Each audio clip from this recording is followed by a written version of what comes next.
this lack of affection play out in Odin's interactions with Thor, too. Odin has decided that Thor is his warrior. Thor is the one he sends to kill what he wants killed. He actively suppresses any other ambitions Thor might have, purposely tries to keep him drunk and stupid, because he doesn't need another thinker, he just needs someone to wield the hammer. Before we ever even see Heimdall, we know exactly what his relationship with his father is. Heimdall is just one more tool for Odin to use. He has lived a life without affection or care, because tools don't need to be loved in order to be useful. We've seen what this kind of upbringing can lead to. Look how crazy Baldur is, or look how broken Thor is, or heck, look at Kratos. Something interesting to note, Kratos' upbringing is actually pretty similar to Odin's sons. Like them, Kratos' life only had one purpose. He was raised to be a warrior. He was not shown love or affection because he was raised to fulfill a single purpose, which did not require love.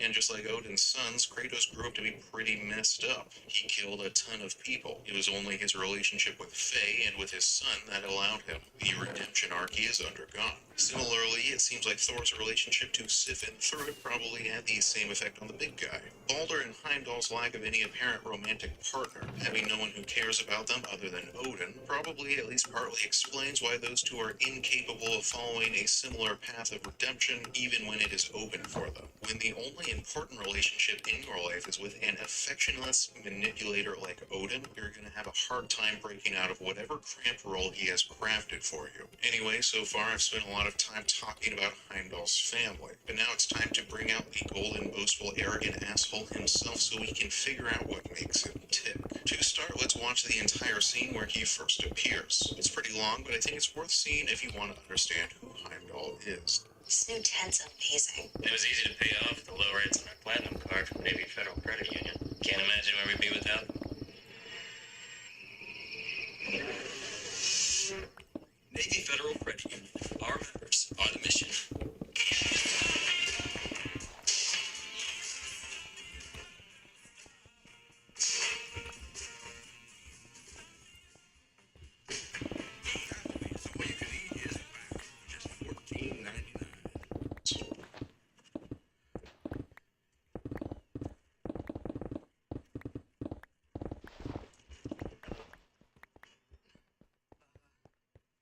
Hi.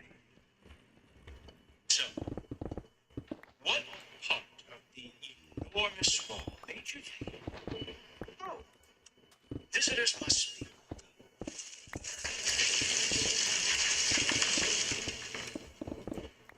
I was sent for, actually. By Odin? Your father sent for you. Huh? Great.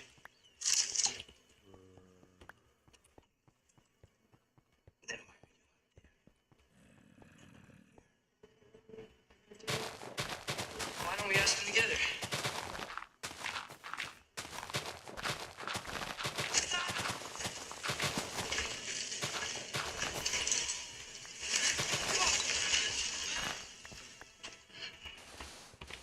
Are you finished?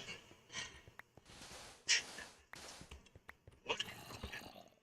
All Father, King of the Aesir, possibly one with the likes of you. That's between me and Odin.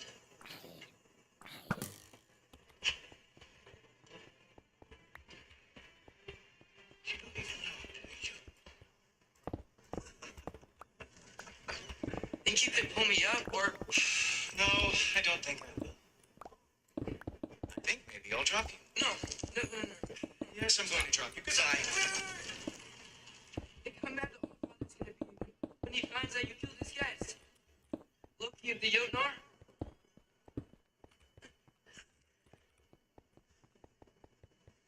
I know you have my people. I am not your enemy.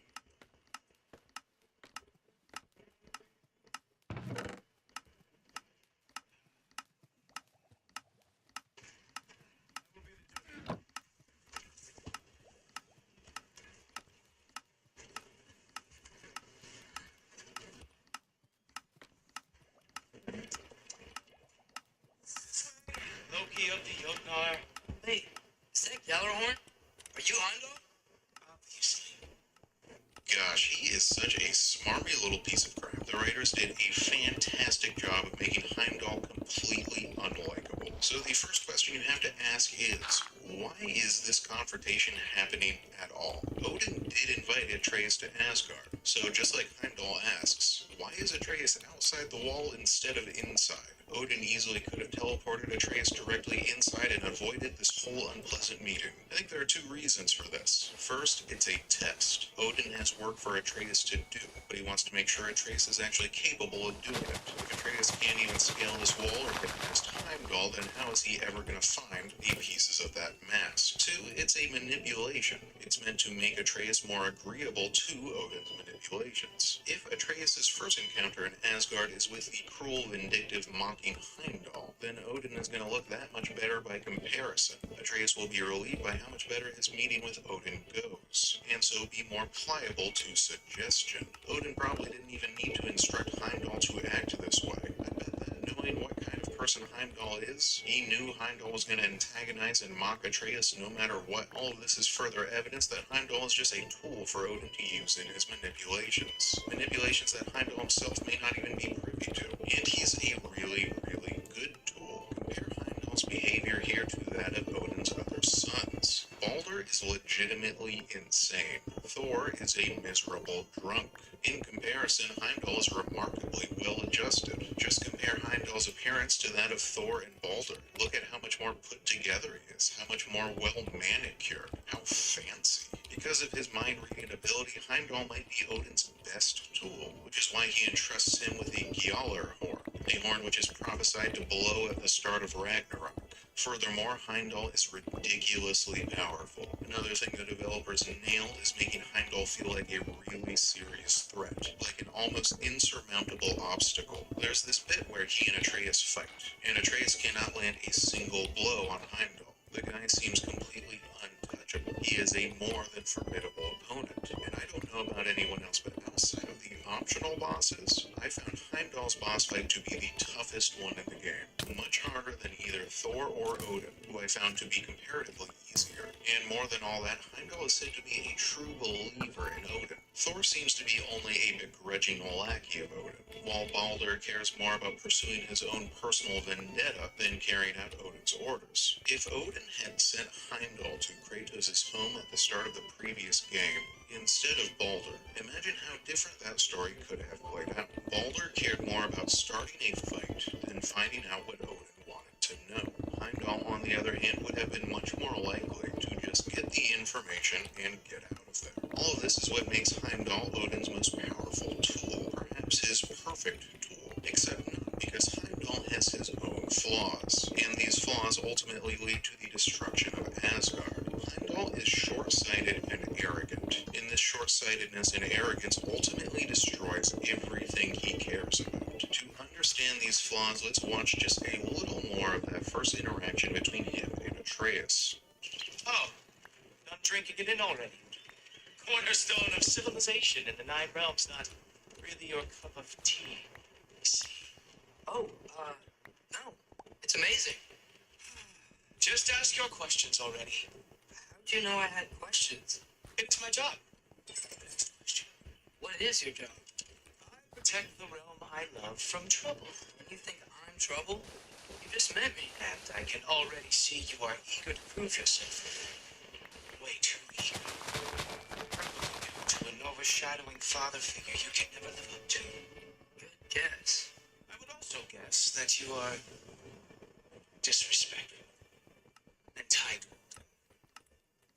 impulsive. You don't know me at all. I help people. Oh, you are here to help people. No, no. You are here to help yourself. To manipulate and lie to whoever you have to get what you want. I know you're young. Your voice probably dropped when you were climbing the wall, but what a twisted little soul you have. You are chaos in a spiffy archer suit. I watch your mouth move and I see cities burning. Who'll tell her? Who loves me the most? Who loves me the most?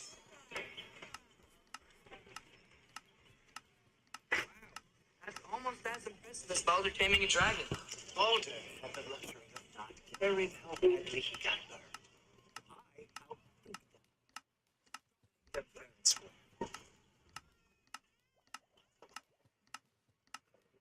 What is Heimdall's job? He is the guardian and protector of Asgard. What is Atreus? Well, among many other things, I don't think anyone can deny that Atreus is definitely a threat to Asgard. This game does end with the destruction of Asgard, and Atreus plays a huge part in its destruction. With that in mind, remembering how all this ends, shouldn't Heimdall have done everything he could to keep Atreus out? Shouldn't Heimdall have killed Atreus right then and there? The answer to that question is probably no, but I'll get back to that in a second. This is what I think is potentially Heimdall's redeeming quality, and also what ironically leads to both his and Asgard's destruction. I believe Heimdall takes his role as guardian of Asgard seriously, and I think he really does care about Asgard. There's this moment where he's like, Asgard is the cornerstone of civilization, and you can hear some pride in his voice. You never hear Odin talk about Asgard in that tone. Heimdall seems to actually really like the place and want to defend it. If you view all of his actions through that lens, that everything he's doing is in service of defending Asgard, then perhaps his actions are justifiable. Heimdall can read minds, so he knows that Atreus is here to trick Odin, that Atreus wants to bring about Ragnarok, perhaps even lead Ragnarok, to destroy Asgard. For these reasons, Heimdall could be justified in killing Atreus, if it is for the purpose of defending his home. The Norns straight up say that Heimdall is planning to kill Atreus, and since the Norns are usually right about these sorts of things, Heimdall probably would have killed Atreus if Kratos hadn't killed him first. Even if that murder might have been justified, it still would have been the wrong thing to do. What happens when Kratos learns that Heimdall is planning to kill his son? He kills Heimdall, takes Gjallarhorn, and then Kratos uses Gjallarhorn to open a path to Asgard, which leads to Ragnarok, which leads to the destruction of Asgard. Had it planned to kill Atreus, Kratos wouldn't have killed him, so Kratos wouldn't have ever possessed Gjallarhorn in the first place, so Ragnarok can't happen. In a convoluted way, it's all Heimdall's fault. He wanted to kill Atreus to defend his home, but instead that exact decision leads to the destruction of his home. This is what is ironic or even tragic about his character. It's also one of Heimdall's greatest flaws, because while he is very perceptive, he isn't capable of thinking through the big picture. Let's hear Odin say it himself. You've met Heimdall. He reads minds for me. The boy is false, all father. This young man, who is my guest, is covered in mud. Care to explain? He means to betray you. Is that true, Loki? You a little trickster? I'm just messing around. Of course he means to betray me, huh? Heimdall? Why else would he? You, please.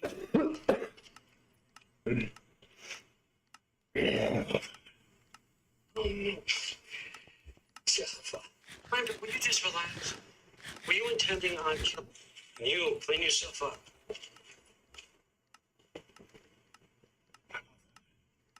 Oh, no. Jaffa. Heimdall, will you just relax? Were you intending on killing me first thing? See? What, that's not good enough for you? Get out of here.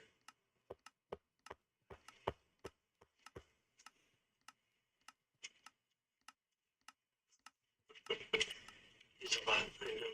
Very perceptive, but sometimes he just forgets to think, you know?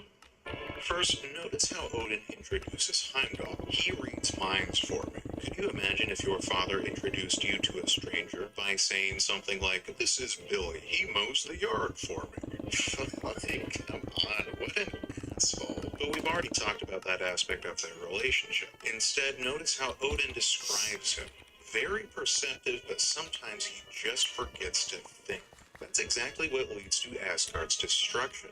Heimdall can perceive that Atreus is a threat to his home, but he doesn't think past the immediate impulse of, oh, Atreus is a threat, therefore I should destroy him. Heimdall's powers of perception have ironically made him kind of stupid and lacking in curiosity. Because he's so perceptive, because he can see so much at a single glance, Heimdall never looks further than that single glance, because he's arrogant and doesn't believe he needs to. If he would, as Odin says, just think it through, he would have to think, well, what are the consequences if I do kill Atreus? What would happen next? Any fan of the God of War series knows the answer to that question. Heimdall would be a dead man walking. Because if you kill someone Kratos cares about, he kills you. Just go ask the Greek pantheon of gods. Oh wait, you can't, because they're all freaking dead. Heimdall is incredibly perceptive, and also an idiot who does not think through the consequences of his actions. But that flaw alone probably would not have led to the destruction of Asgard. Instead, it's his arrogance combined with his short-sightedness that seals both his fate and that of his home. Let's watch when Heimdall takes a trip with Atreus and Thrud to Helheim. I forgot to mention, Heimdall won't be joining you. Roger.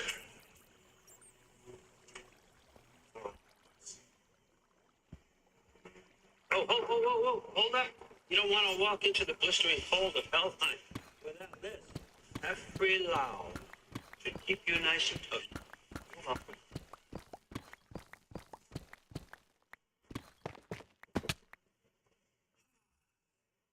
As much as I would love to babysit, I have something else to do for the all. If you run into any trouble, just scream so I know where to find your bodies.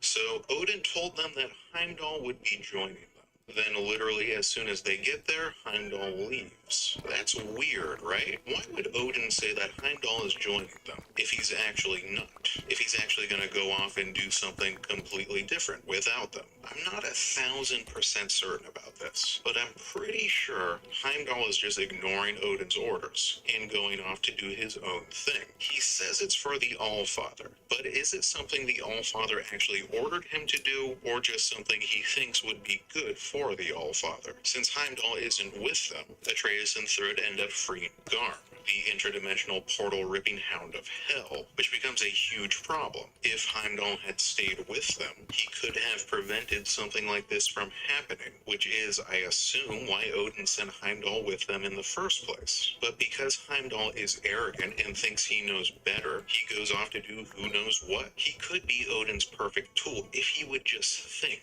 just follow the plan, not second-guess someone who is clearly smarter than him, someone who can see the big picture which he cannot. Now, let's fast forward to Heimdall's death.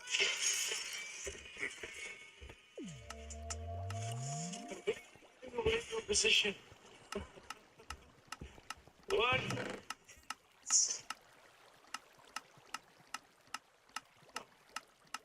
It isn't Queen Mistletoe herself. Hilarious, by the way.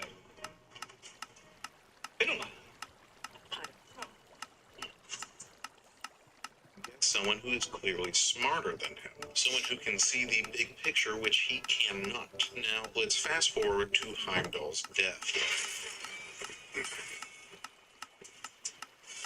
Completely giving away your position. What? Huh. It isn't Queen Mistletoe herself. Hilarious, by the way. Been a while.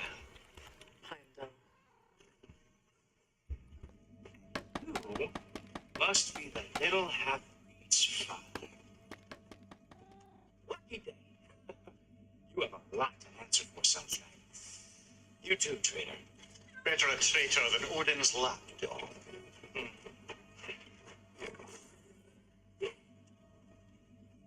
Fine. I can handle.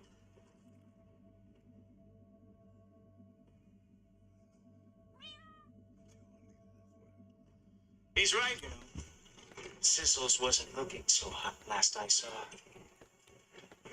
I know you didn't want this, but we know how this ends. See you soon. Well, we both know that's not true. But don't worry, Frig. I'll be coming for you and your brother as soon as I am finished here.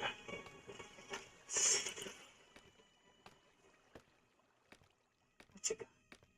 I've already mentioned it earlier in the video, but this boss fight is masterful. It's this grueling multi-phase battle where every phase feels both unique and also significantly more difficult than the phase that preceded it. Heimdall is extremely tough, very powerful. The battle feels like a total payoff to all the building up of Heimdall's character and powers the story did earlier. With all that said, I gotta criticize the writing a little bit here. Heimdall's whole deal is that he can read minds. That makes him a terrifying opponent because he can see every move you make before you make it, and he's fast enough and strong enough to dodge or counter everything you do. We saw that earlier with the fight between him and Atreus. To counter this foresight, the dwarves crafted the Dropnir spear, a spear which is capable of replicating itself a limitless number of times, and those copies can explode for some reason. When they crafted the Dropnir spear, I was like, oh, they're gonna overwhelm his senses through the sheer number and speed of the projectiles Kratos is throwing at him. That's how they're gonna counter his mind reading. Like, maybe he can predict where 10 thrown spears are gonna go, but can he predict where 100 of them are gonna land at once? But that's not how it goes down. Instead, they just sort of surprise him by blowing up one of the spears in his hand. He's not expecting him to go off. Once. But that's not how it goes down. Instead, they just sort of surprise him by blowing up one of the spears in his hand. He's not expecting him to go off.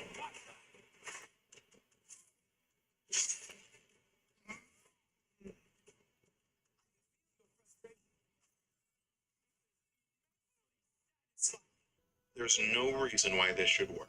There's no reason why Heimdall should be surprised by this. If he can read Kratos' mind to know when and where he's going to throw the spear, why wouldn't he be able to read Kratos' mind to know that Kratos is going to blow up the spear? I think this is an example of where the writers made a villain a little too powerful, and then they had to break the rules they had established so the protagonist could stand any chance of defeating him. But whatever, no story is perfect, and it's still a fantastic boss battle. Anyway, I have a question. Why is Heimdall here at all? Shouldn't he be at home protecting Asgard, keeping Gjallarhorn safe? Is Odin really dumb enough to risk both his most powerful tool and risk Gjallarhorn falling into enemy hands by sending Heimdall directly into Kratos' path? Does Odin really want a confrontation between Heimdall and Kratos to occur at all? I don't think so.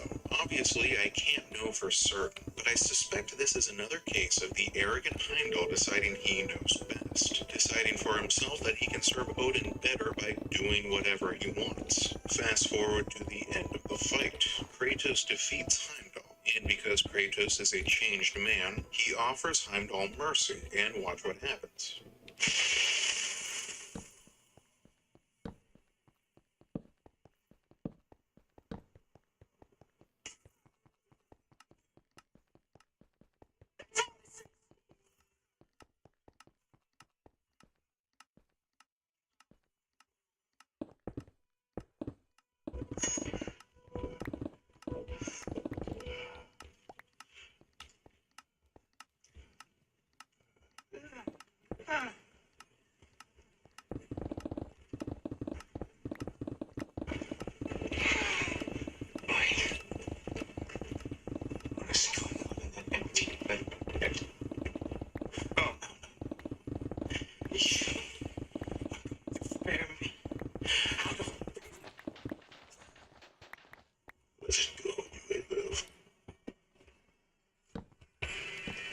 Is this about the little runt?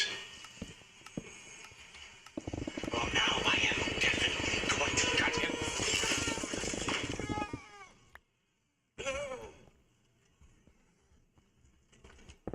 This is your final warning. I don't think a warning's going to cut it. You think you can just walk away?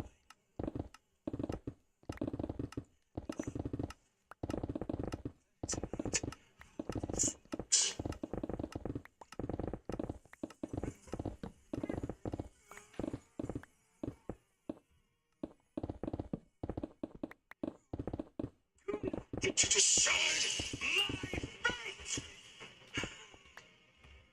You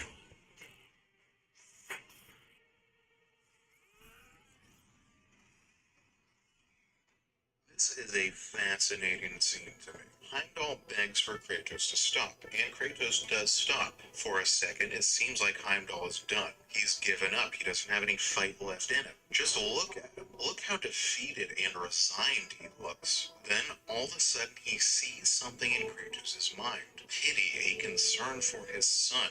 And then Heimdall cannot accept defeat anymore. Is it just that someone is pitying him? Or is it that Heimdall sees a father who actually gives a crap about his son? And that infuriates him because that is something he knows he will never have. Heimdall is given so many chances to save himself here, but he is just so arrogant. He cannot accept his fate being decided by anyone but himself. He cannot accept that he has been beaten by a stronger foe. Just like how even with Odin, he can't accept that someone might be smarter than him. He is psychologically incapable of being wrong, of being anything other than the best. He's like freaking Ricky Bobby. If Heimdall ain't first, he is last. His arrogance destroys him. And because Kratos gets a hold of Gjallarhorn, his arrogance destroys Asgard too. Heimdall's story isn't quite done yet. Let's see how Odin, his father, reacts to his death. Heimdall's dead. Happen to know something about that? Anything? Well, I mean, everyone hated him. Sure. But have you seen anything? Something noteworthy? You know, he did sock through it pretty hard while we were out. Maybe someone found out. Got even? I don't know.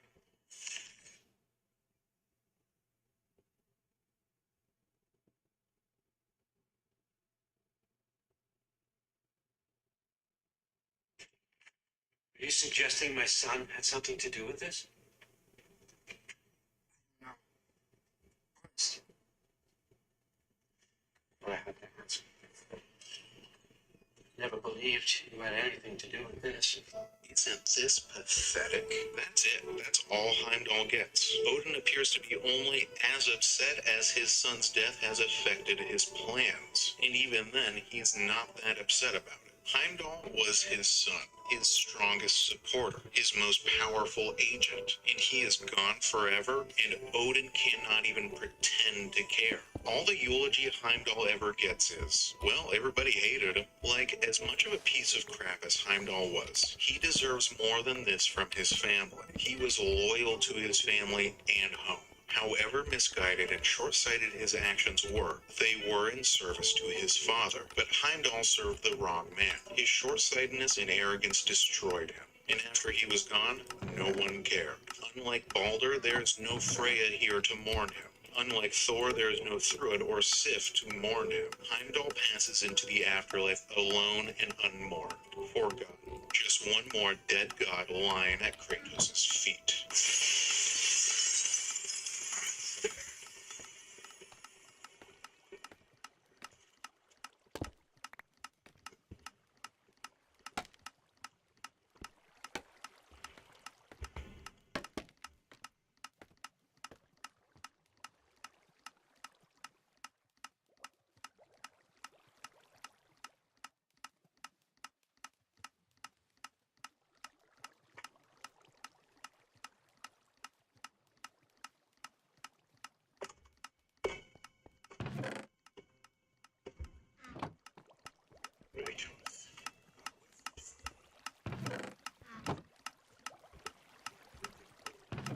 Facebreaker.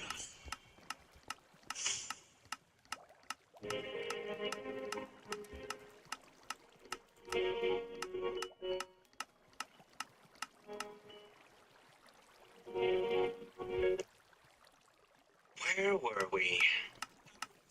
Ethan told you he's a feeble scholar, did he? A lot of the discussion I've seen around the character of Angerboda has been focused on, oh, she and Atreus are so cute. When are too deep.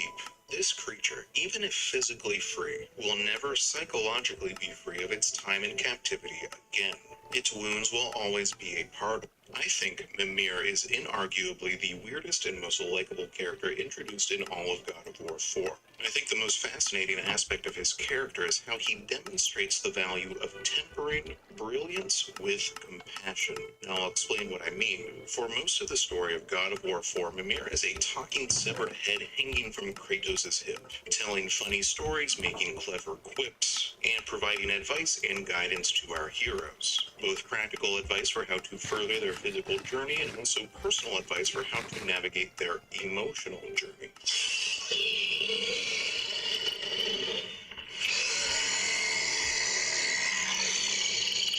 Alright, wish me luck.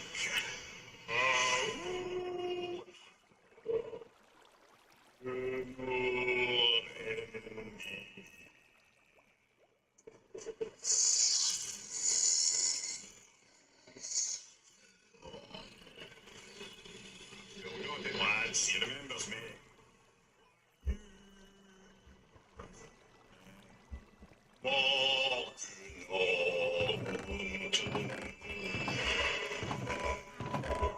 Being a severed head is actually really clever game design. The writers needed a guide character present basically at all times to explain the world and lore to Kratos and Atreus, and also to the players. But from a gameplay perspective, it wasn't practical to have a third character running around with them all the time. Like, would Mimir fight during combat sequences? Would they have to create an entire combat moveset for him? During dramatic emotional scenes between Kratos and Atreus, would Mimir just awkwardly shuffle off to the side? So, their solution? Cut off his head and have Kratos carried around for the whole game. It's brutal, kind of hilarious, and really smart. Anyway, in God of War 4, Mimir's most important role is that of a vehicle for exposition. He introduces Kratos and Atreus to the world, backstory, stories, characters, and rules of Norse mythology, and through them he introduces the player to all that as well. He provides the player with a lot of critical information about the lore, history, and magic of the Nine Realms. Information critical to understanding how all this works and why the world is the way it is. Amir, you never did tell me why friends did your thing. Blames me.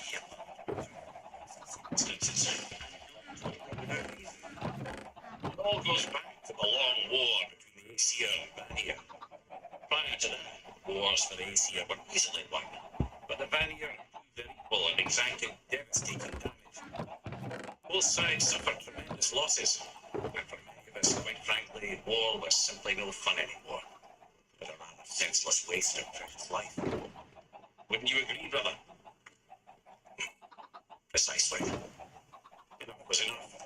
And at last, Odin's most brilliant advisor became determined to find a more enlightened path. Then about the broken of the gods. Some convincing, but ultimately Odin was persuaded to marry his deadliest enemy, a certain Vanir goddess, legendary not only for her fertile beauty, but her genius at the very Vanir magic that Odin had long aspired to master. Frey married Odin? What was in it for her? It was a sacrifice to protect her people, a selfless act of love. Truly, she deserves better than she got. But of course, there's more to that story. I think this is a brilliant way to handle exposition in a video game, and to demonstrate just how brilliant and effective it is, I'd like to make a comparison to another game, Death Stranding. Like God of War 4, Death Stranding is also set in a world full of very complicated lore and backstory, and what basically amounts to magic, and just tons of extra information that needs to be communicated to the player in order for them to fully appreciate the events of the story. Figuring out a way to communicate all this extra information to a player is always a challenge. Some games, like BioShock, will provide in-universe audio logs that narrate over gameplay, so you can learn about the world without interrupting the playing of the game.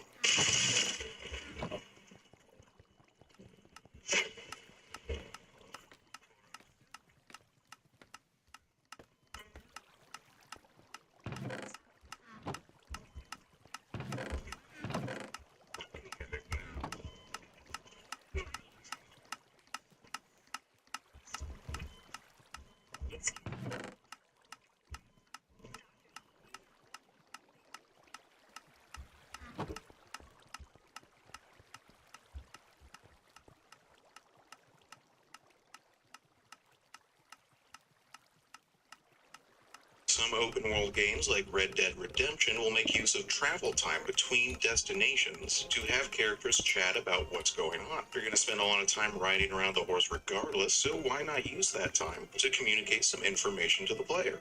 So how are things with you and John? Ain't it about time you let it go now? It was a year. Say, he ditched us for Spoken to him many times. He knows he did wrong. He just wants to put it behind him. I'm sure he does. Running up on that kid is one thing, but there's a code. You know what I'm saying? That's you pretty much right.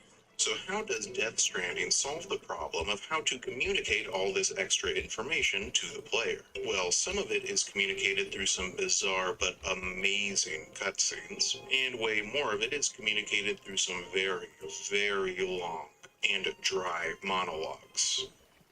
You may recall me explaining that these incubators connect babies via the carbon To their still mothers back at HQ. Bridge babies are quite literally bridges between this world and the other side. The bridge is not here with us, nor with the babies over there. They belong precisely in between. We don't bridge your affinity for one world or the other. I can be put here, and you will find it converted towards the world. Towards you.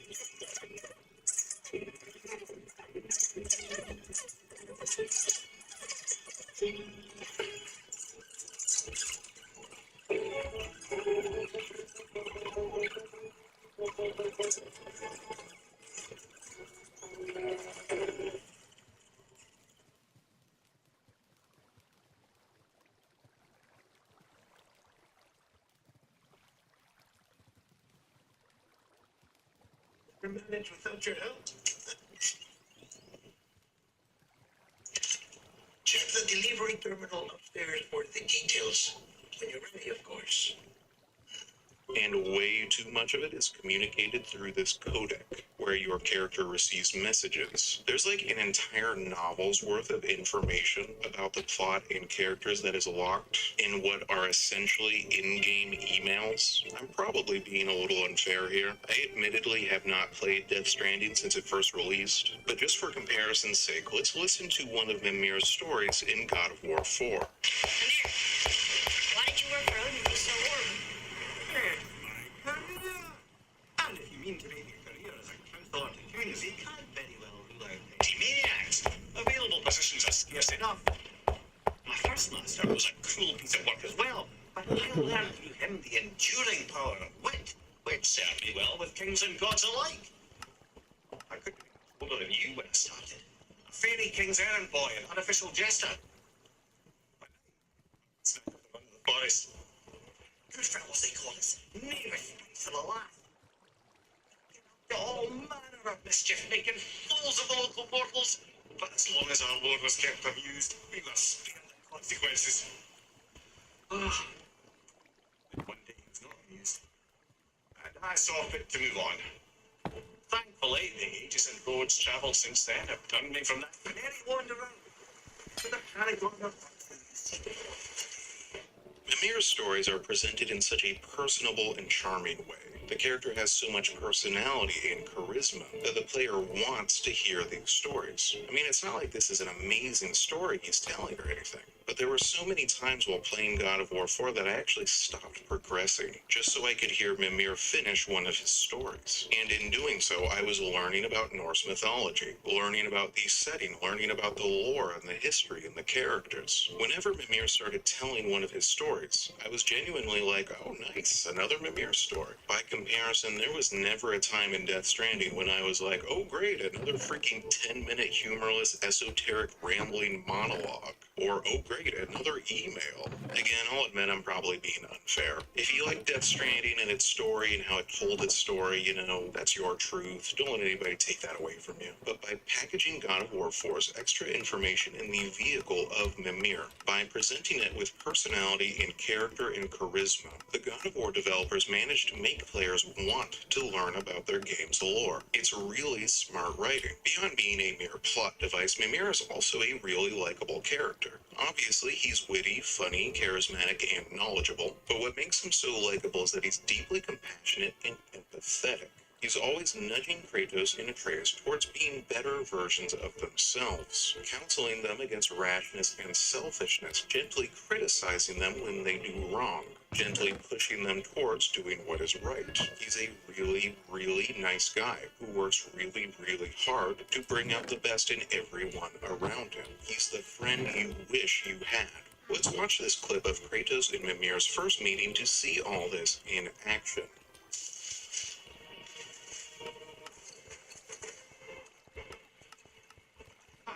Very topic of conversation.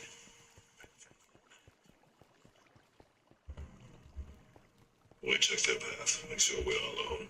But we just saw him leave. Do as I say. He doesn't know who you are.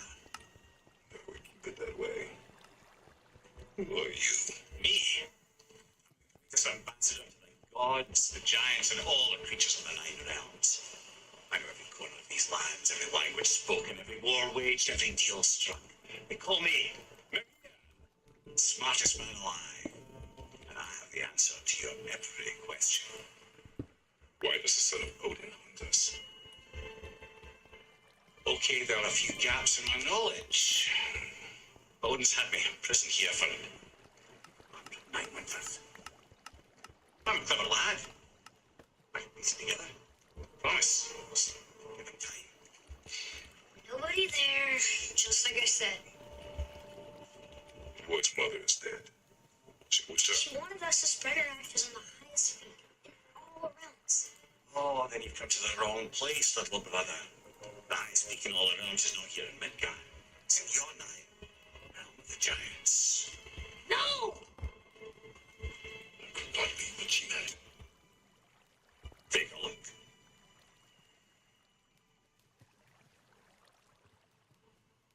This is the last known bridge to Jotunheim in all the realms. See that mountain? Looks like a giant's finger scraping the sky. That's the highest peak in all the realms. No here. Can't we just take that bridge? We have a Bifrost. When the giants destroyed all other bridges to their realm, they locked this one up with a secret rune.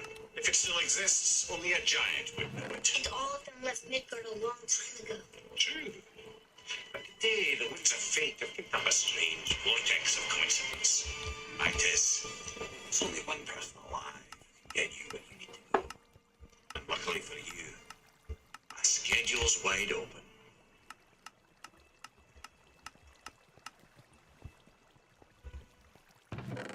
We're going to Jotunheim, right? It's your best and only move from a tactical standpoint. It's the one place the man who cannot be killed won't follow you. What do we do? Yes! First, you need to cut off my head. Wait, what? Odin made sure that no weapon, not even Thor's hammer, could free my body from these bonds. But fortunately, you don't need my body. The trick is, we need to find someone who can reanimate my head using the old magic. There's a witch in the woods. She knows the old ways. And she'll help. She might do what she can. But if she fails, he will be dead.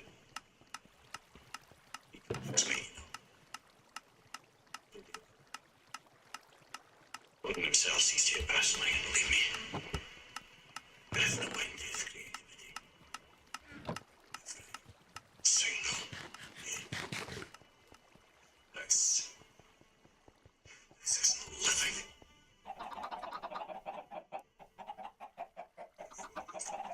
Here, watch this.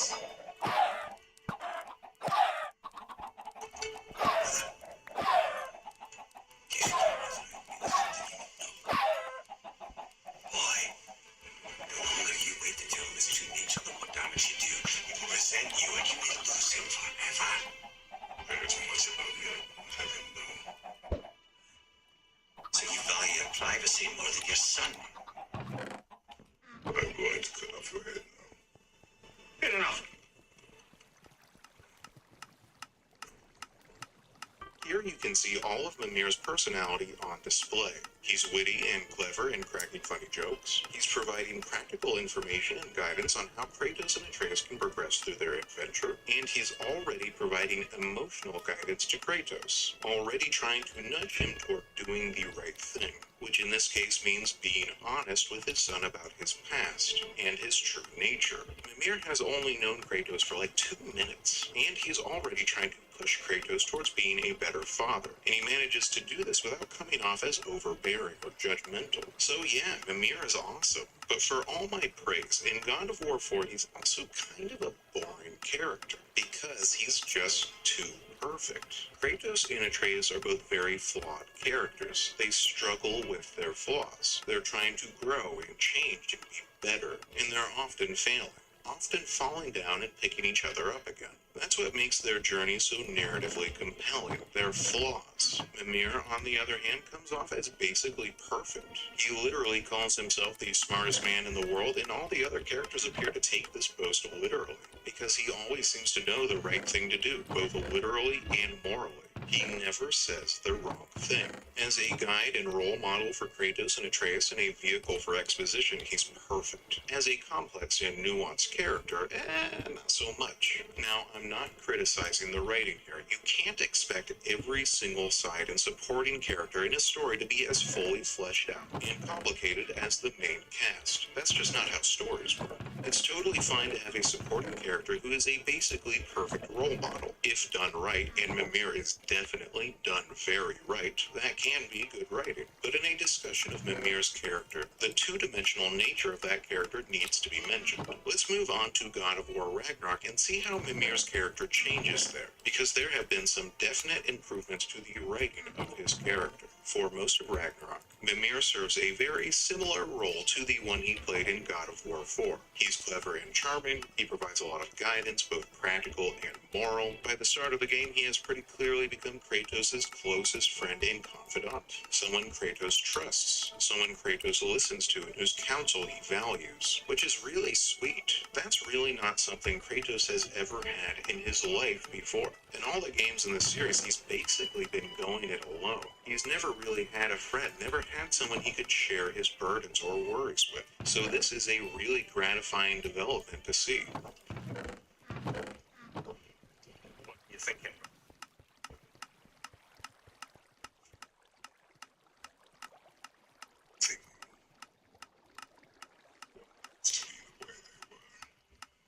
Well, I'd like to climb a tree again. Certain trips of sail.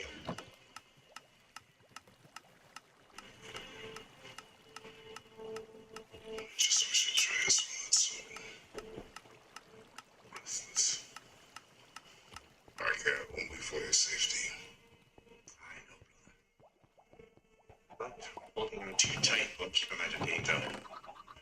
The lad's determined to make a few mistakes of his own. I hate to say it, I think tear my broken. I've never seen a man broken so completely. His pain is fresh. Expect too much. Aye, perhaps.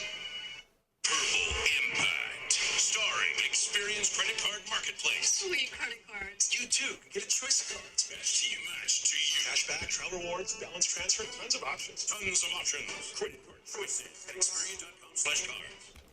However, Mimir doesn't come off quite as perfect in the new game. When the characters journey to Svartalfheim, the realm of the dwarves, we learn of some unpleasant things Mimir has done in the past. Mimir has always been really smart, but that intelligence was not always tempered by compassion and empathy the way it is in the present. In Mimir's past, we can see what can happen when someone chooses to do things the purely logical and smart way, without giving any consideration to compassion. I'd like to talk a little bit about the relationship between empathy and rationality here. One of my all-time favorite books is Cat's Cradle by Kurt Vonnegut. In that book, there's this scientist named Felix Honecker. Felix Honecker is the most brilliant scientist of his day, a true genius. His inventions changed the world. The thing is, though, that Felix Honecker doesn't seem to have any compassion or empathy for anyone. He barely even comes off as human. He's like Spock or Data, pure rationality. He never gives any thought to how his inventions might affect other people. He just invents. Ultimately, one of his inventions destroys the entire world, and it's a pretty clear metaphor for the development of nuclear weapons. Felix Honecker is an example of a character whose rationality and brilliance is not tempered by compassion or empathy. Mimir in the past is another such example. So, once upon a time, Mimir was Odin's advisor. It turns out that in that role he did some very bad things. While looking for Tyr, the characters meet this dwarf in a tavern playing this weird instrument. As they're about to leave, the dwarf says, "And while you travel through this realm, maybe you can clean up the head's mess." The mess he's referring to are these magical mining rigs. So in the past, Odin wanted to control Svartalfheim. Mimir convinced him to establish that control through diplomacy instead of conquest. That diplomacy was, the dwarves could work for Odin in these magical mining rigs that Mimir helped devise and build, or Odin could slaughter them. Apparently, Mimir buttered up the language of this deal so it didn't sound so horrific, lied to them, because what it is slavery. Mimir helped Odin enslave the dwarves, helped build these mining rigs so the enslaved dwarves would work in the most efficient way possible, helped soften the language of the conquest so the dwarves would be less likely to resist. Even worse, these mining rigs are poisoning the land, so much so that the dwarves can't grow their own food anymore. They have to rely on Odin for food now, and that means they can never oppose him, never get out from under his tyrannical thumb. Mimir, are you really the one who had those rigs built? Odin wanted the dwarves under his control, and well, I convinced him he could buy their allegiance instead of demanding it outright. A trade agreement of sorts. If the dwarves agreed to the deal with Asgard, why did they blame him? To their own exploitation. They made their choice. Work or die is not a choice. I only made it seem so. Or at least bring some to the I had them built to harvest ore for armaments. Essentially harnessing resources that would otherwise go to the dwarves. You think cutting these things down will help the dwarves become independent? I don't know, but I had to try something. Why would the dwarves agree to work for the Aesir in the first place? That's the heart of it, eh? You lied to them. I lied to them. Surprised the dwarves didn't shut these rigs off themselves. One or two tried. The irony are made examples of them. They killed the dwarves? You have convinced them not to? Aye. The dwarves survived because of you. You're not wrong there, brother. Odin would have wiped out every last dwarf in Svartalfheim. If he could use their skills, no one could. You speak of your deed with shame. You regret not allowing Odin to kill them. The dwarves didn't like working for Asgard. Didn't they just quit? Their newly built fortress poisoned the soil of Svartalfheim. Unable to grow their own food, they had to buy from Asgard. They stopped working. That no one mattered? Clever. And awful. It is done. If you could call so meager a task done. A wee drop out of the Asgardian occupational bucket. You must live with your deeds. Do not be troubled by them, brother. Oh, and why not? You're given an impossible problem. Do not blame yourself for failing to solve it. I'm sure the dwarves feel differently. This doesn't fix things. No. But it is a start.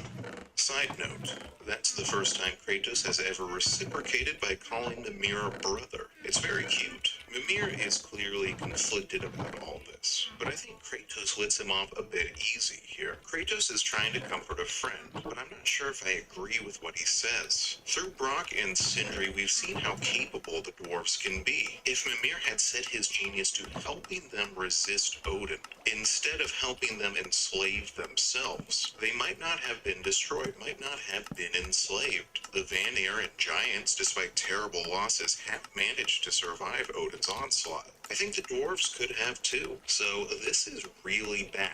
This is a really terrible thing that Mimir was a part of. Ultimately, Odin is the one really responsible. He's the one in charge. And even if Mimir wasn't involved, Odin still would have conquered and enslaved the dwarves. But still, just being a part of this at all, not opposing it in any way he could, makes Mimir look really bad.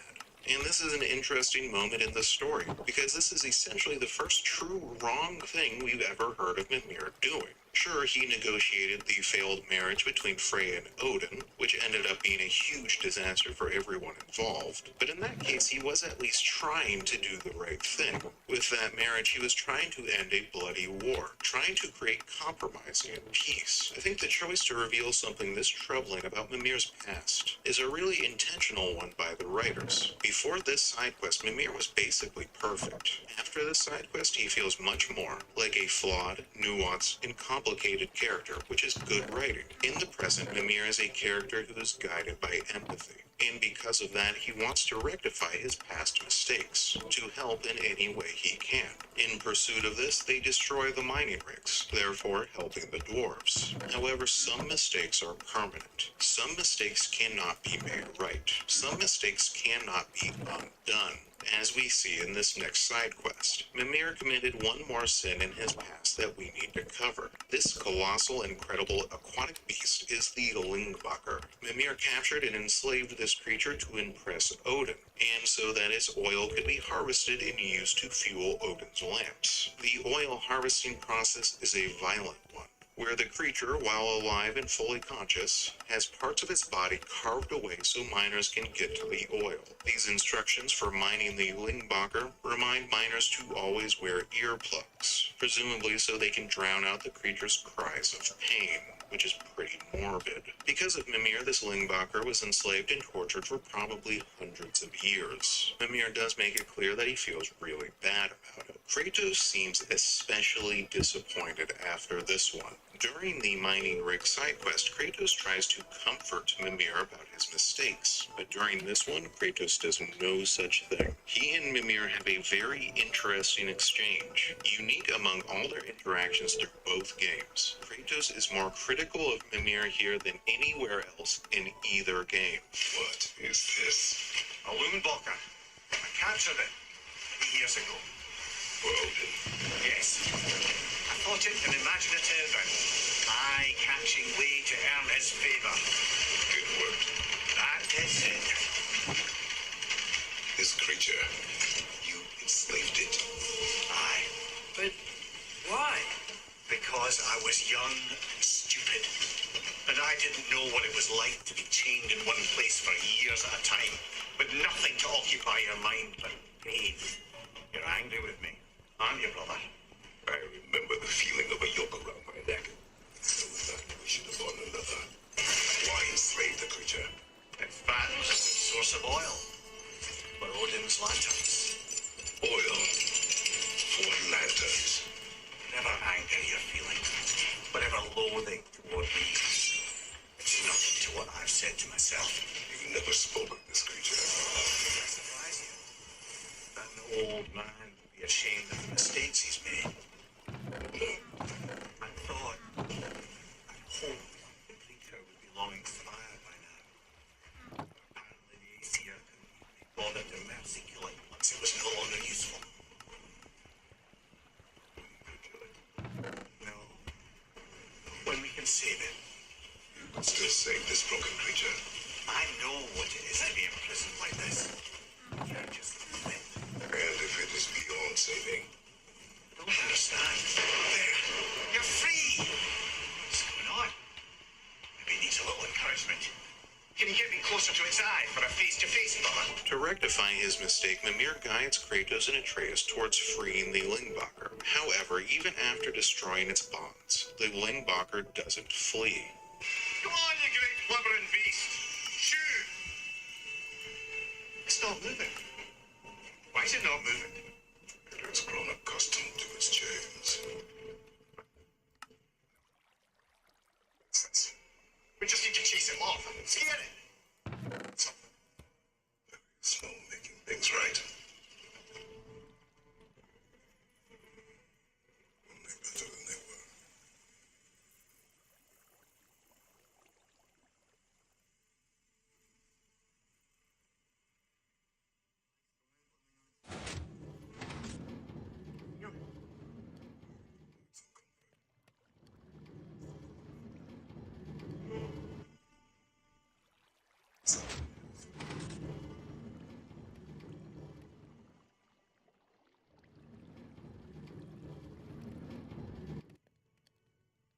Its wounds, both physical and psychological, as a result of decades of torture, are too deep. This creature, even if physically free, will never psychologically be free of its time in captivity again. Its wounds will always be a part of it. This is a mistake that Mimir cannot undo. I want to go back to Cat's Cradle and Felix Honecker, because Felix Honecker was a brilliant character, a genius, but he never gave any thought to how his inventions would affect people. Past Mimir seems to have been the same way, creating those mining rigs, capturing the Lingbacher. Those were amazing feats, something that only a truly brilliant character could have accomplished. But Mimir didn't give any thought to how the things he did would affect others. This is what I mean by brilliance tempered by compassion. Mimir in the present is just as smart as he was in the past, but now his brilliance has been tempered by compassion. In the present, he chooses to do what is smart while also being guided by what is compassionate. There are these hyper-logical, discompassionate characters that get popular every now and then among certain audiences. Think of Spock from Star Trek, the half-human, half-Vulcan who has chosen to cut off all his human emotions to live a life ruled solely by logic. Or Rick from Rick and Morty, who is a total genius who doesn't care what anyone else thinks, but is also a total asshole who just doesn't care about anyone. Sometimes people get attached to these kinds of characters. They say, that's my ideal. We would be so much better off if we could just stop letting our feelings affect our decisions. If we could just stop caring. Let cold facts and logic dictate all our decisions regardless of how it makes anyone feel. I think Mimir's character is an interesting response to that ideal, because Mimir is probably as smart as those characters. Within the world of God of War, Mimir is the smartest character alive, supposedly. He is the Spock or Rick of his world. And yet, unlike them, in the present, his genius is tempered by his compassion. We've seen what kinds of decisions he made in the past when he wasn't compassionate, where he helped enslave the dwarves or helped enslave the Lingbacher. But in the present, he is as brilliant as he is empathetic, and that allows him to be not just smart, but also wise. Samir, I still don't get why you ever wanted to work for a book. Man, I was young enough to still be ambitious. These two monsters, powerful horses I come across, but they clearly lack a strategy. A sage counsel. This could I faithfully provide. And so, a stranger from a far-off island found himself with Odin's ear, trusted as he trusted no one but himself. And with that kind of power, laddie, I must confess, there are perils. Yeah, but he's Odin. Never claim to be perfect, laddie, only clever. No, clever by half. So what'd you do to get Odin so mad at you? Well, for a long time, my job was to enable Odin. And I was fucking excellent. Gradually, as I grew more to care about people, well, So mad at you? well, for a long time, my job was to enable Odin. I was fucking excellent. Gradually, as I grew more to care about people, well, my job became to contain him, to protect him from himself. I served his interests as well, that's the truth. He saw it as disloyalty. No longer trusting my motives, but no. He grew to a tree. He wants to trash. Oh, glad we came along to cut off your head. Aye, lad.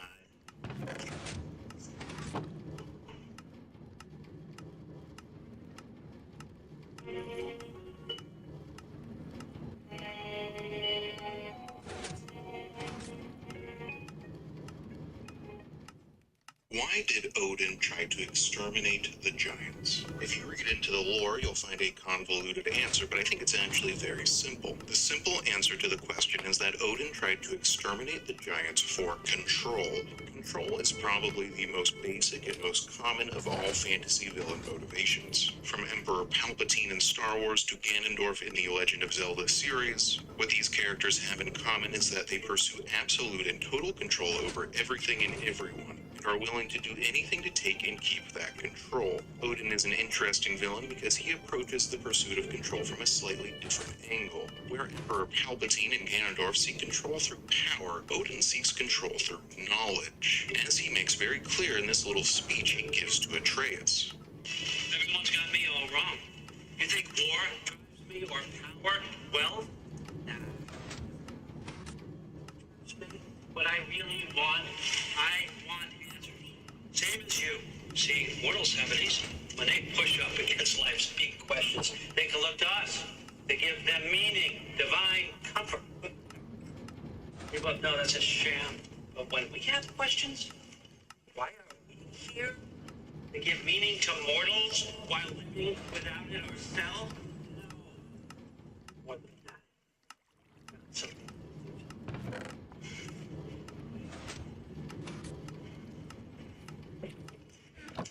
What is it? It's what drives me. You feel it, don't you? Feels like knowledge.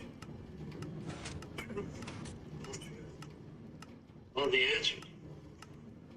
We find out why we're here, learn how to change our fates, stop Ragnarok for good, maybe. Save the people we love.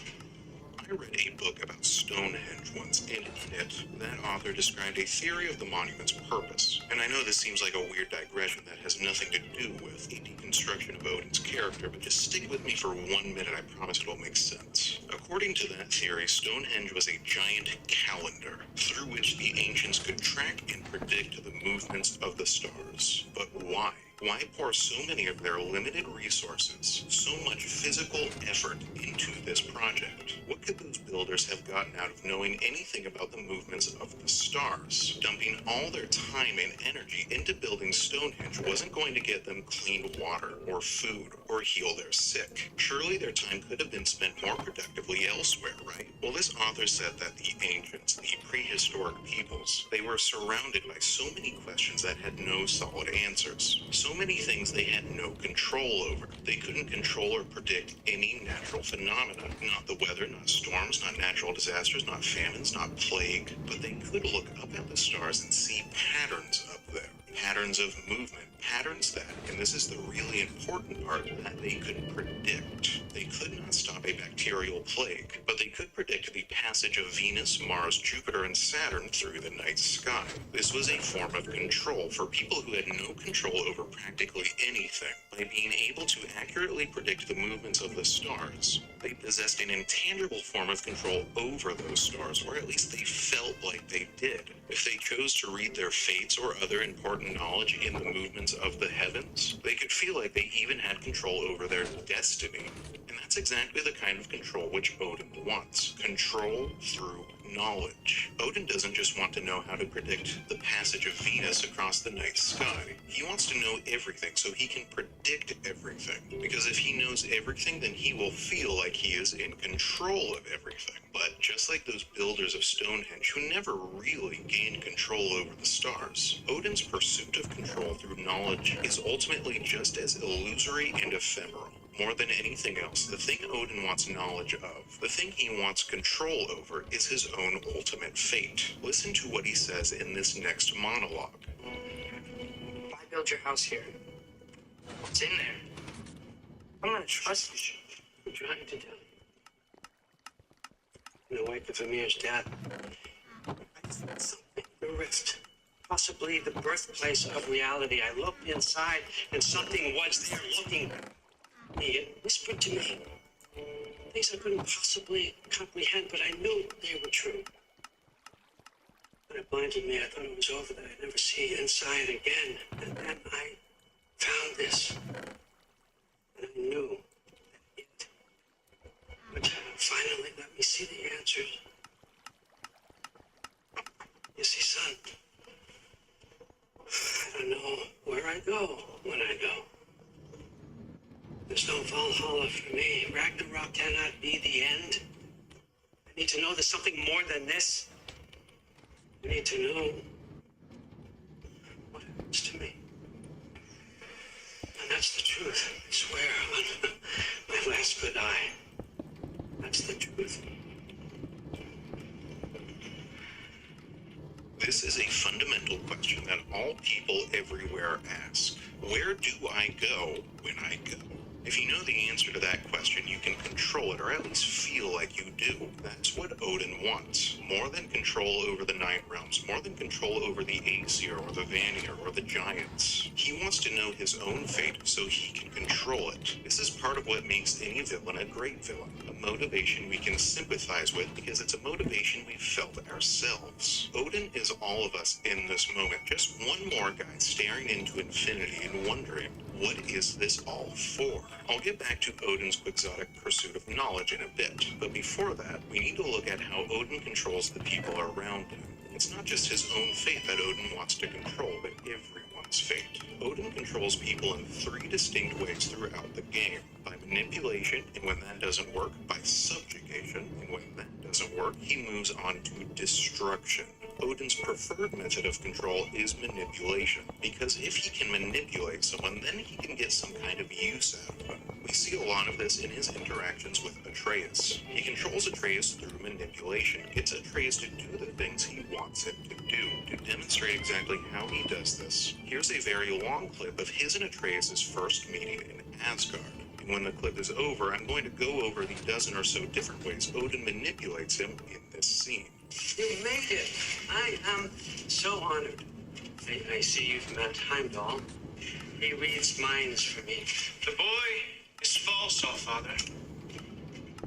This young man, who is my guest, is covered in mud. Care to explain? He means to betray you. Is that true, Loki? You a little trickster? I'm just messing around. Of course he means to betray me, huh? Heimdall? Why else would he? Given him no reason to trust me. Not yet. He's got some very big questions. And I've got so many answers to give. What are you up to? Dismissed? No. Gladly. And you clean yourself up.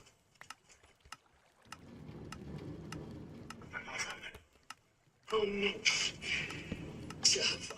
Heimdall, will you just relax? Were you intending on killing me first thing? See?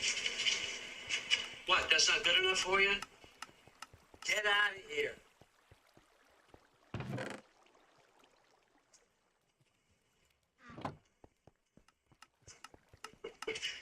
He's a lot, I know. Very perceptive, but sometimes he just forgets to think, you know? Yeah, there's a place to be.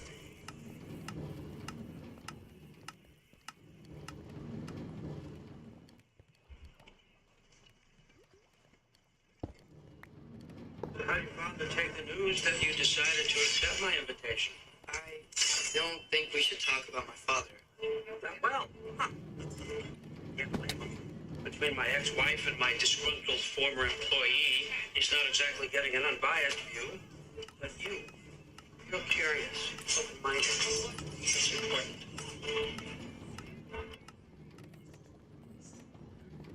And I'm not here. If I'm being honest, my offer still stands after you went and sprung a tear. Yeah, but I suppose spending time with him is punishment enough, isn't it? At least my mere sense of humor. Yeah, that's all behind us now. I like to keep looking forward. Hey, hey, just keep it below the neck.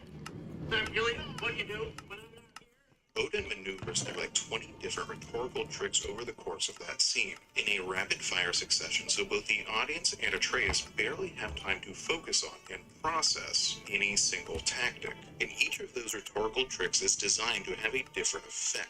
His first rhetorical trick is a kind of honesty, speaking in a very direct, seemingly forthright manner. Manipulation doesn't always equate to falsehood. A really good manipulator will use as much truth as they need to get their way, switching back and forth between honesty and falsehood depending on the current needs of the situation. Odin is honest about the fact he knows Atreus is there to trick him.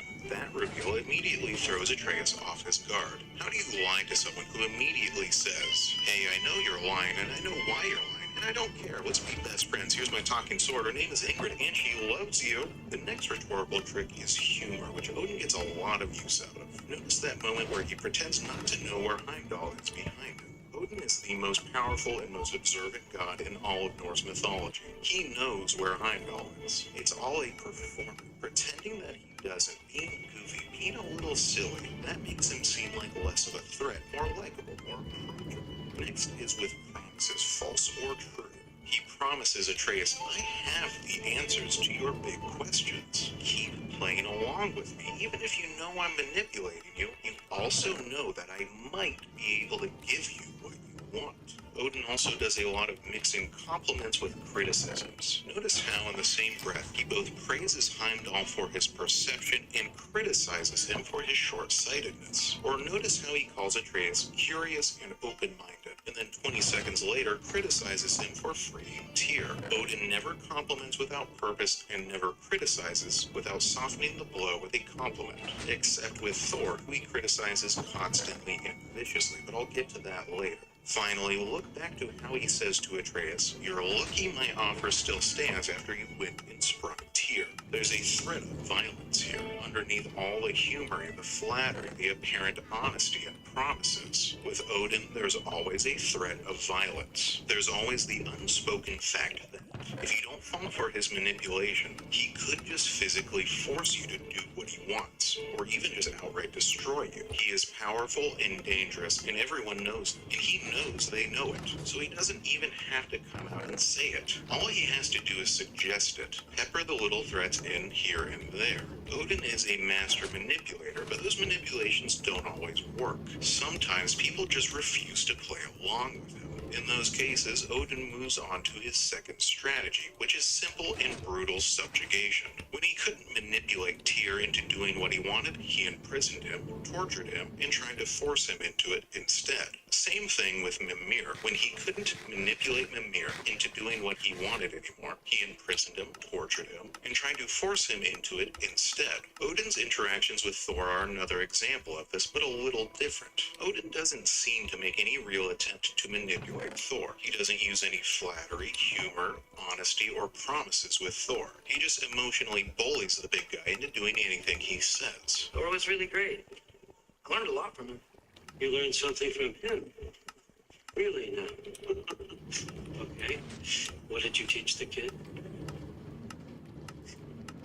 Nothing. What could I possibly teach him? Exactly. I just don't get it. Bringing the giant that killed my sons here. Why? I can explain it to you, but I can't understand it for you. Stop letting a wife think for you. She's pounding whatever's left of your brain. This isn't about No, it's about your limitations. Simple. Move on. Now go smash something, will you? Honestly, I let you be better as a drunk.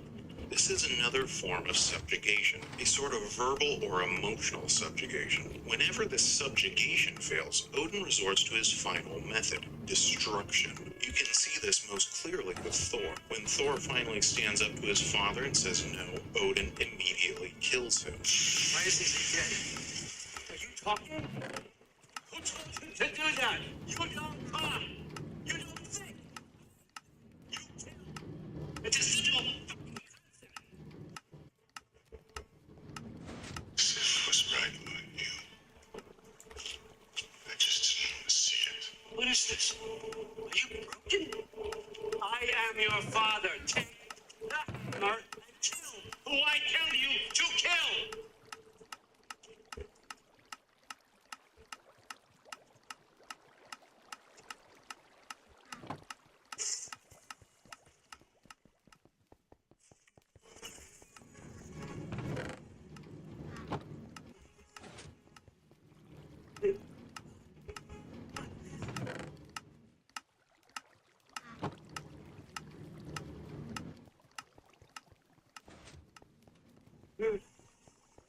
This was all their fault.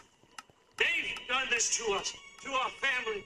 Because the one thing he cannot stand is to no longer be in control. Even if it is in death, he will still control Thor. You can also see this in the extermination of the giants. He couldn't manipulate the giants because they were too smart, and he couldn't subjugate them because they were too strong.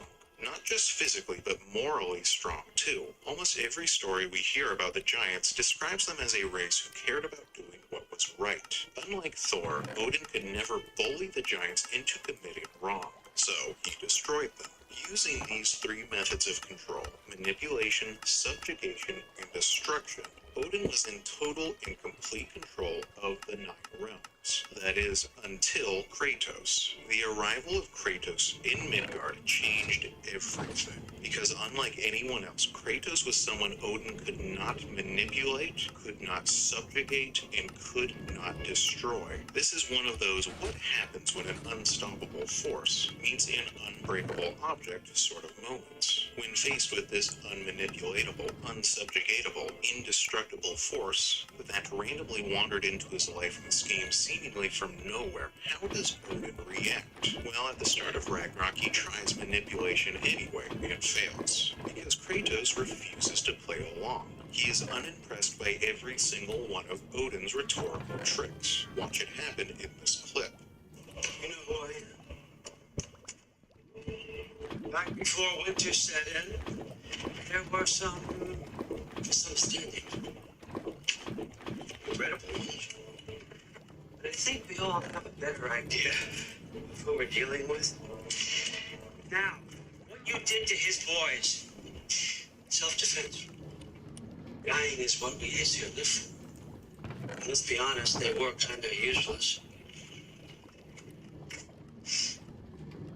But Baldur, he had value. He was my best tracker, my closer. Yeah, his mind was gone, sure. But he had his uses, and now he's gone because of you. You follow me?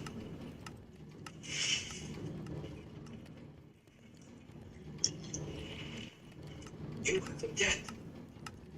You're no fun anymore. What do you want?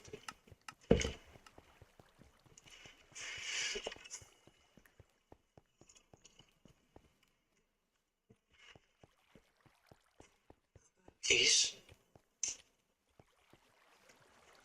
How does peace strike the esteemed, retired god of war? How about we just don't kill each other?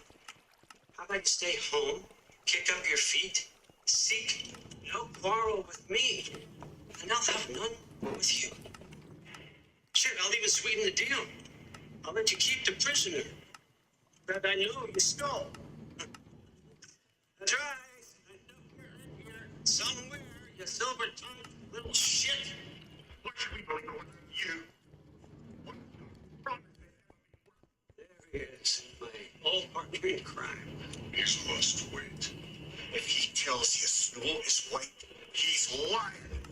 What kind of wisdom is that? Can't the smartest head alive see past himself? See that we all want the same thing? All right. Here's the deal I know you can trust. I'll settle your debt with my ex. Keep Freya off your back. Keep your boy safe. That's really all you want, isn't it? So what do you say?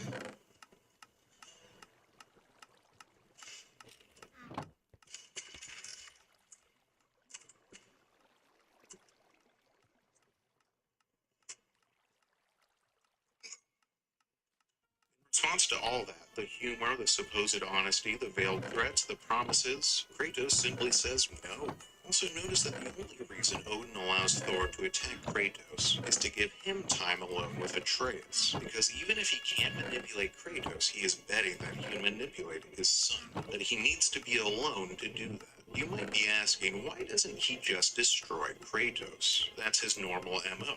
Manipulate until he can't, then subjugate, then destroy when he can't subjugate. But notably doesn't do this with Kratos. Well, there are two reasons for that. Firstly, and most simply, Kratos is the god killer. Kratos has a special gift for killing gods. Sometimes it seems as if all of his powers and talents are focused into that one skill tree, slaying gods. Trying to destroy Kratos has worked out really, really poorly for a lot of gods in the past, and Odin knows it. Trying to destroy Kratos is a Hail Mary method of last resort, which, out of a sense of self-preservation, Odin will try to avoid. Secondly, because Odin wants to manipulate Atreus, and that's a lot easier if he doesn't kill his father. Atreus will never work with his father's murderer, so for as long as Odin needs Atreus, he needs Kratos to still be alive. Except he actually does not stop trying to manipulate Kratos after this scene, as is ultimately revealed. He can't manipulate Kratos openly, so he tries to do it in disguise instead. Odin disguises himself as Tyr, a disguise so perfect no one ever suspects it. As Tyr, Odin engages in an absolutely brilliant manipulation, which is that he manipulates by appealing to the goodness and virtue within our heroes. He knows that Kratos, Atreus, and their whole crew want to do what's right, want to do good, want to be virtuous. So watch what Odin does under the guise of Tyr. Midgard. But if Atreus is in Asgard, there's no getting him back with an army. We should be raising one. Yes, nothing like a catastrophic war to improve the situation. The boy seems quite capable, perhaps if you simply give him some time. You are not where you blame me.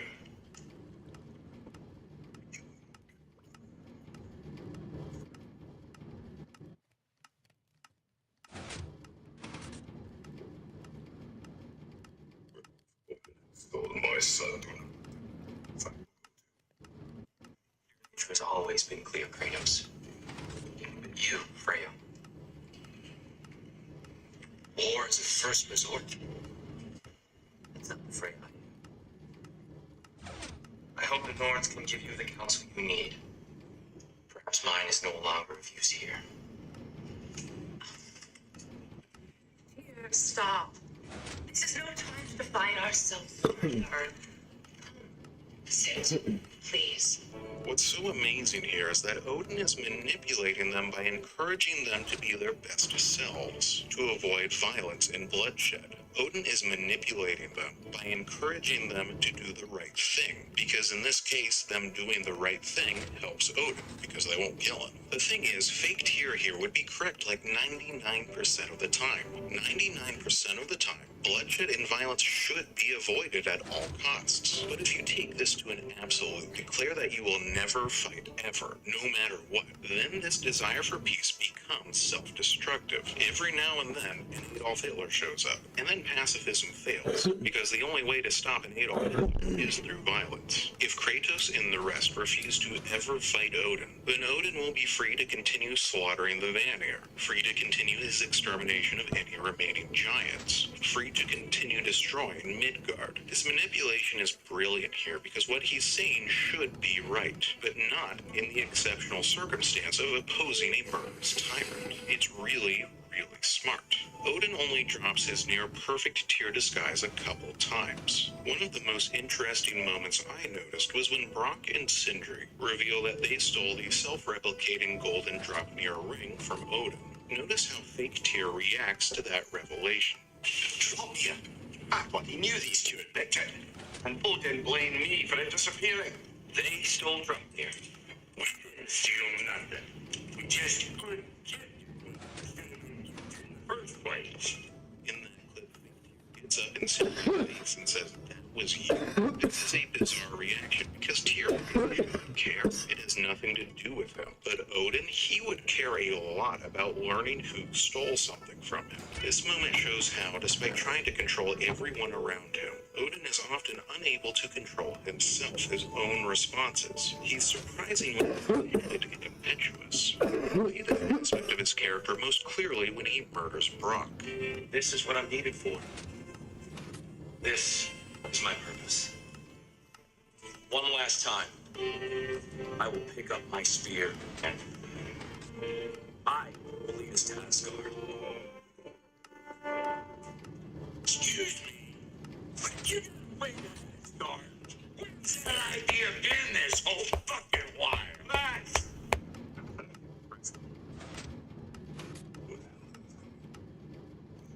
It's all guilt.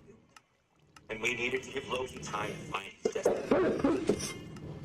Here it is. It's all there.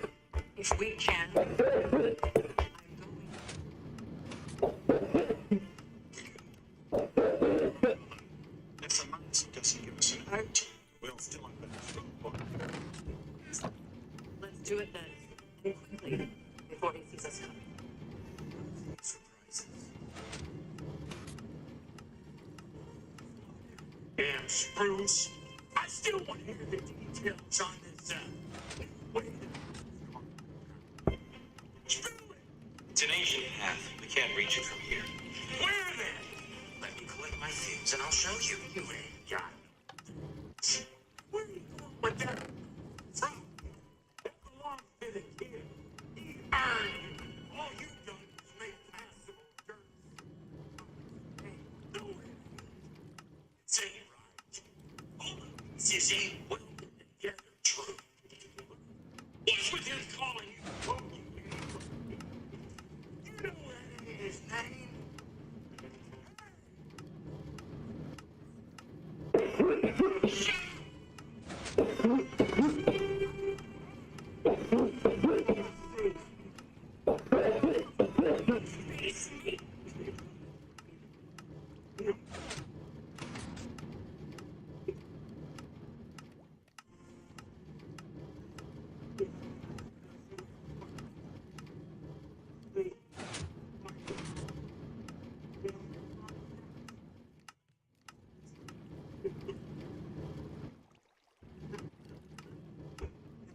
This is what?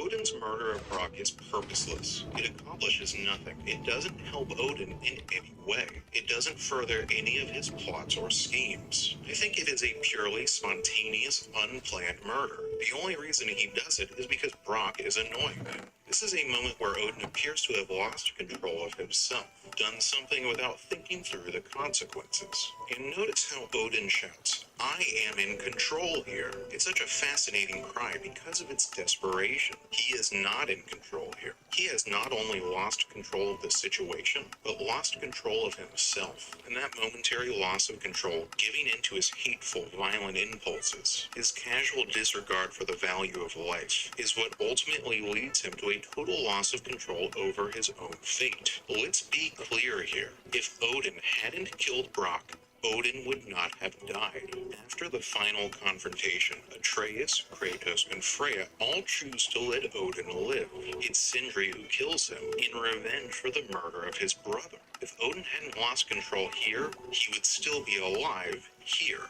It's so fascinating that the man who cares more about control than anything is undone by being unable to control himself. In literature and film and video games, pursuit of total control almost always leads to total destruction instead. Odin is one more in a long line of characters to learn this lesson. These stories about the way pursuit of control leads to destruction speak to the human reality that we are not in control. You and I will never be in total control of our lives. Whether it be sickness, loss, disaster, something will always come to show us how little control we have. To conclude this essay, I want to watch the scene where Angerboda warns Atreus against trying to change his fate. Be my future.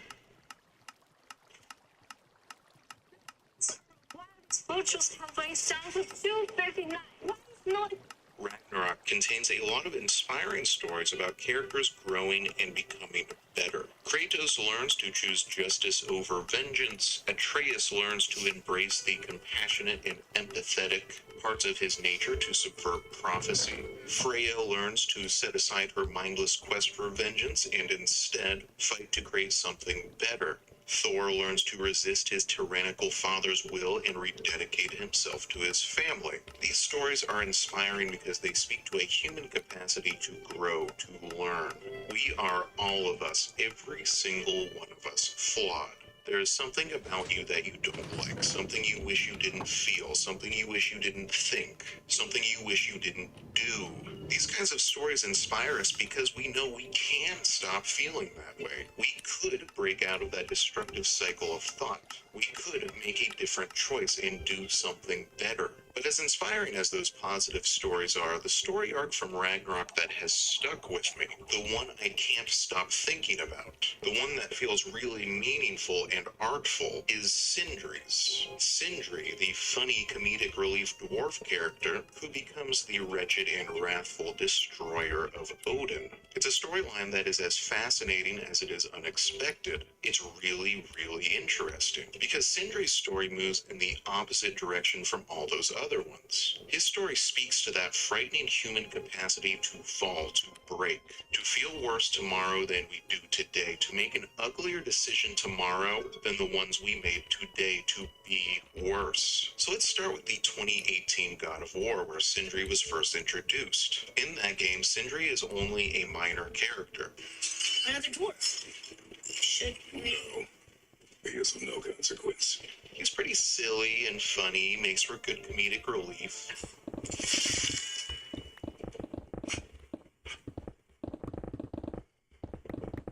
You let him touch this again.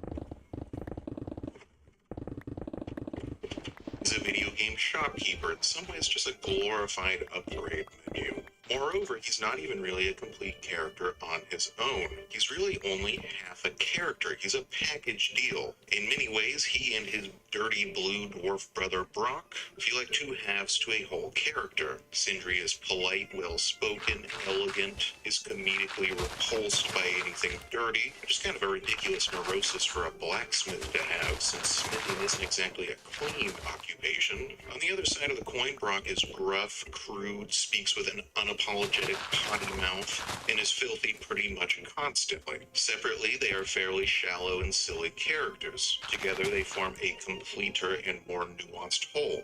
Notably, both of their story arcs in the 2018 game end with them symbolically merging back together by re-merging their smithing brands. You can kind of think of it like Ratatoskr, the funny squirrel character in Ragnarok.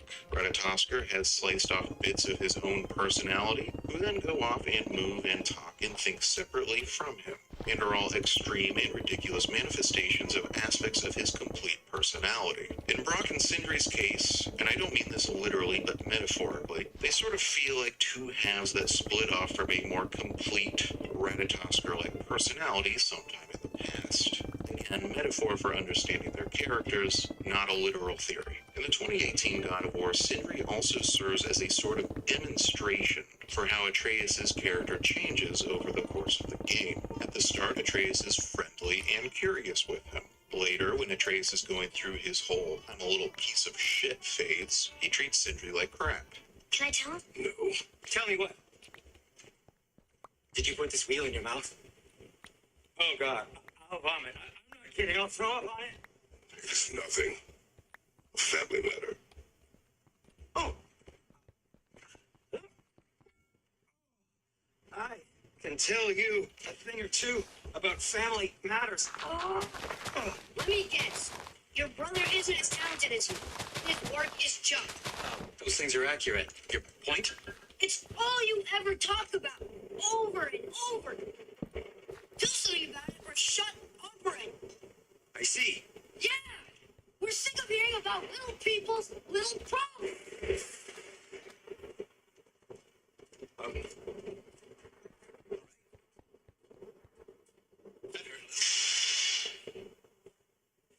Let's have a look at your gear.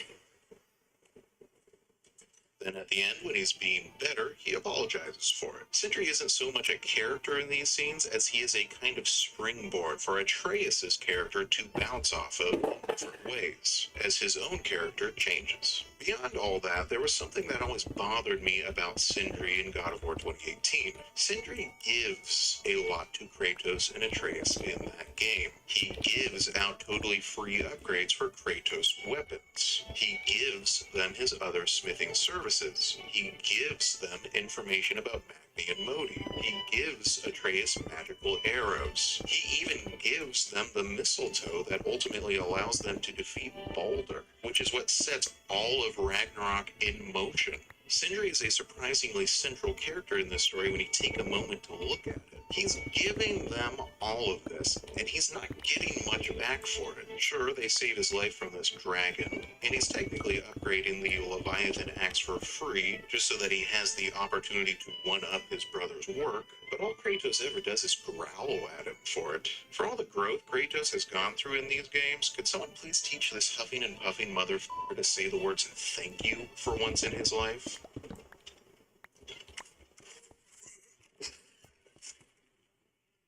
Thank you. Oh shit, he said it. Wow. Anyway, there is an imbalance in this relationship. Sindri is giving a lot, and Kratos and Atreus are taking a lot. As a side note, this is not an unusual relationship imbalance for an adventure story. Popular adventure narratives have a lot of examples of protagonists who are given a lot of things over the course of their adventure, things without which they never would have completed their adventures, and those protagonists usually don't give a lot back. As a random example, look at Star Wars and how much Obi-Wan gave to Luke in A New Hope, and then ask yourself, what did Luke ever give to Obi-Wan in return? Not much. A lot of stories about adventurers involve getting lots of help while seemingly giving little back to the givers. God of War's portrayal of Sindri is not unusual in this respect. However, this relationship imbalance only worsens in Ragnarok. At the start of God of War Ragnarok, Atreus and Sindri's relationship has seemingly grown a lot closer. Sindri helps Atreus track down these Jotnar shrines and keeps him safe when Atreus makes the very questionable decision to visit Freya. And most notably, Sindri opens up to Atreus about how he once saved Brock's life, a closely guarded secret he has kept from everyone else, including his own brother, demonstrating just how much he trusts Atreus, a trust which he will ultimately regret. Sindri opens his home to Kratos and Atreus, provides them with safety, shelter, and food, provides Kratos with the components needed to craft the Draupnir spear, provides Atreus with a magical escape stone when he goes to see Odin, a magical escape stone that ultimately saves Atreus' life. Sindri is giving them so much and asking for nothing in return. Not only not asking for anything in return, not receiving anything in return. Or at least not receiving anything good. He gets the ire of Kratos for helping Atreus behind his back. He gets mauled by Bear Atreus for trying to help. And no character in the game comments on this relationship imbalance between Sindri and everyone else. For all their positive growth, neither Kratos nor Atreus, not even Mimir, mentions it, as if none of them even notice, and maybe they really don't. They treat Sindri like he's some bottomless bag of tricks, always ready to give up a new treasure, never needing to be replenished or compensated. If you would just wipe your feet very thoroughly, I'll wait. See? Okay. So there, the kitchen is just over there. Anybody need a snack? Kratos? Snack? BMW, Freightliner, Ford, and many more of the world's leading brands here at Universal Technical Institute brand. And now, we're expanding to new industries since 1965. The bypass is broken. Now, you can figure these gateways to use Yggdrasil seeds. You won't need a travel table or a Bifrost lamp anymore. I also used it for light. Okay, good note. I'll figure something out. But first, come on. Let me show you how it works.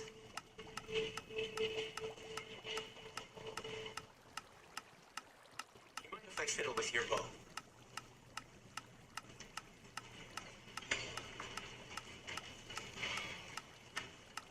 Look, we're long overdue for a replacement.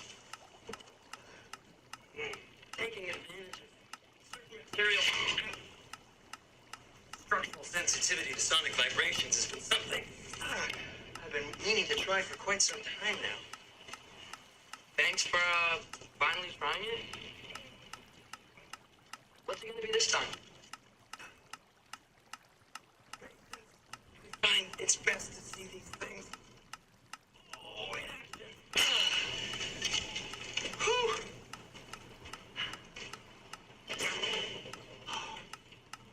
There. Oh, take aim at that gate there. But before you loose, say, ski off.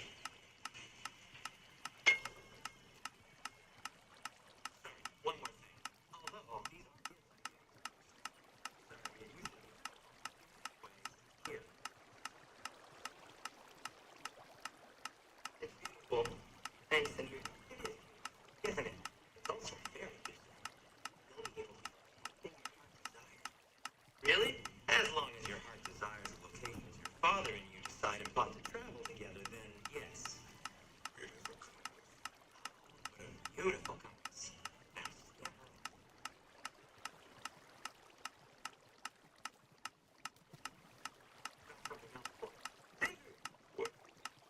You're currently lacking a light source. sorry, I have no way of seeing exactly When untold horrors lurk in the dark, these will help.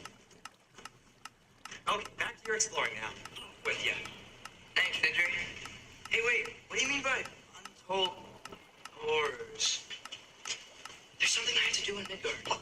Without me? I thought we were partners. We are. Just wasn't sure you'd want to join me. I'm visiting an old friend. Oh, I see. Or possibly not doing that, taking into account she's determined to murder you. She wouldn't really. I think it's lovely that you see the best in people. I really do. And I want you to continue to see the best in people by not getting yourself murdered. You really should. Some people swear by it on almost a daily basis. I just don't understand. Champion and Iron with a knife is real. It's just so.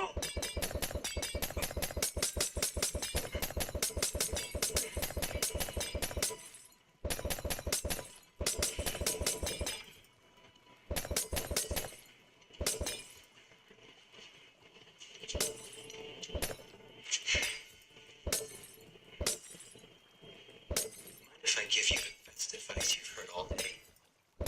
Simply never. Sleep. That's when all the troubles of your mind work themselves out. Sure. Sleep. Sounds great. Mean it. Get out of here already.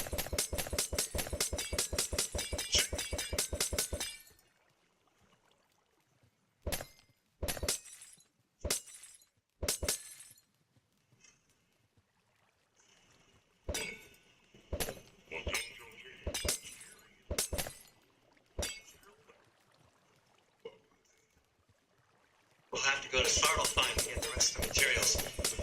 Not to mention we'll have to visit the lady.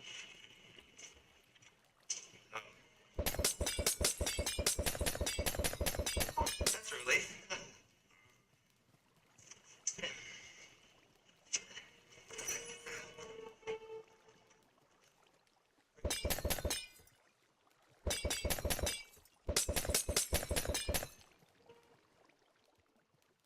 Atreus mentions that he thinks of Sindri as an uncle, which is very sweet.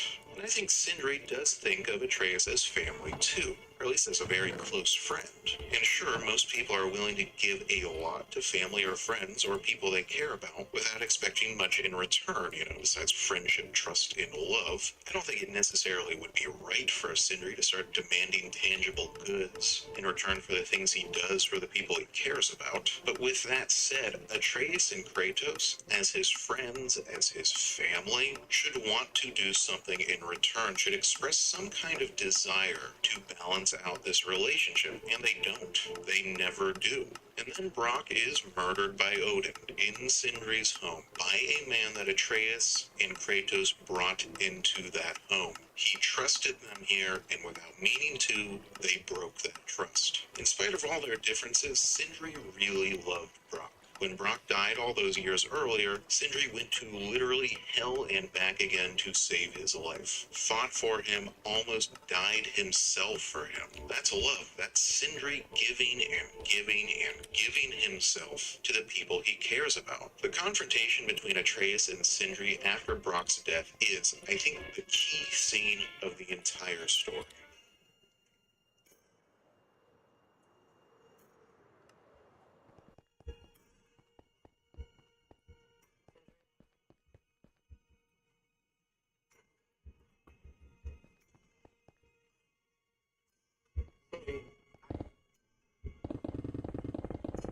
Oh, sorry.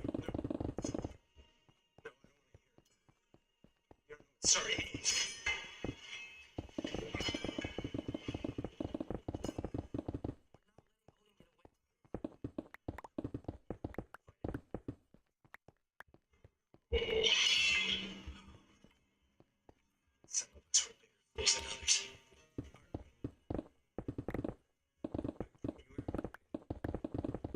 Skills, my friendship, my home, my secrets, my purpose. And you just kept talking.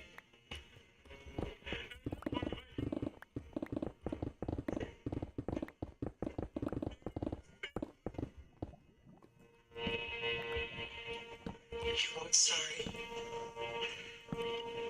This is what sorry looks like. Alright. What can we do? We.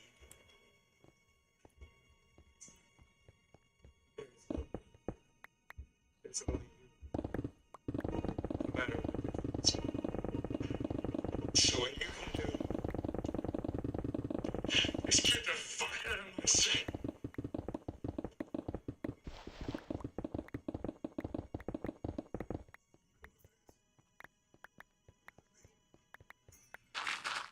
Go on, how you wish.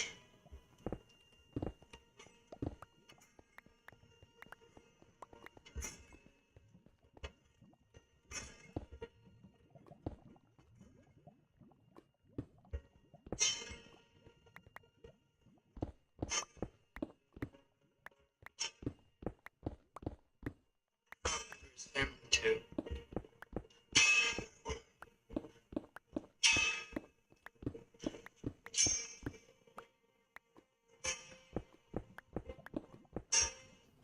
Your wedding day, you want her to love the way you look. Men's wearings, love the way you look.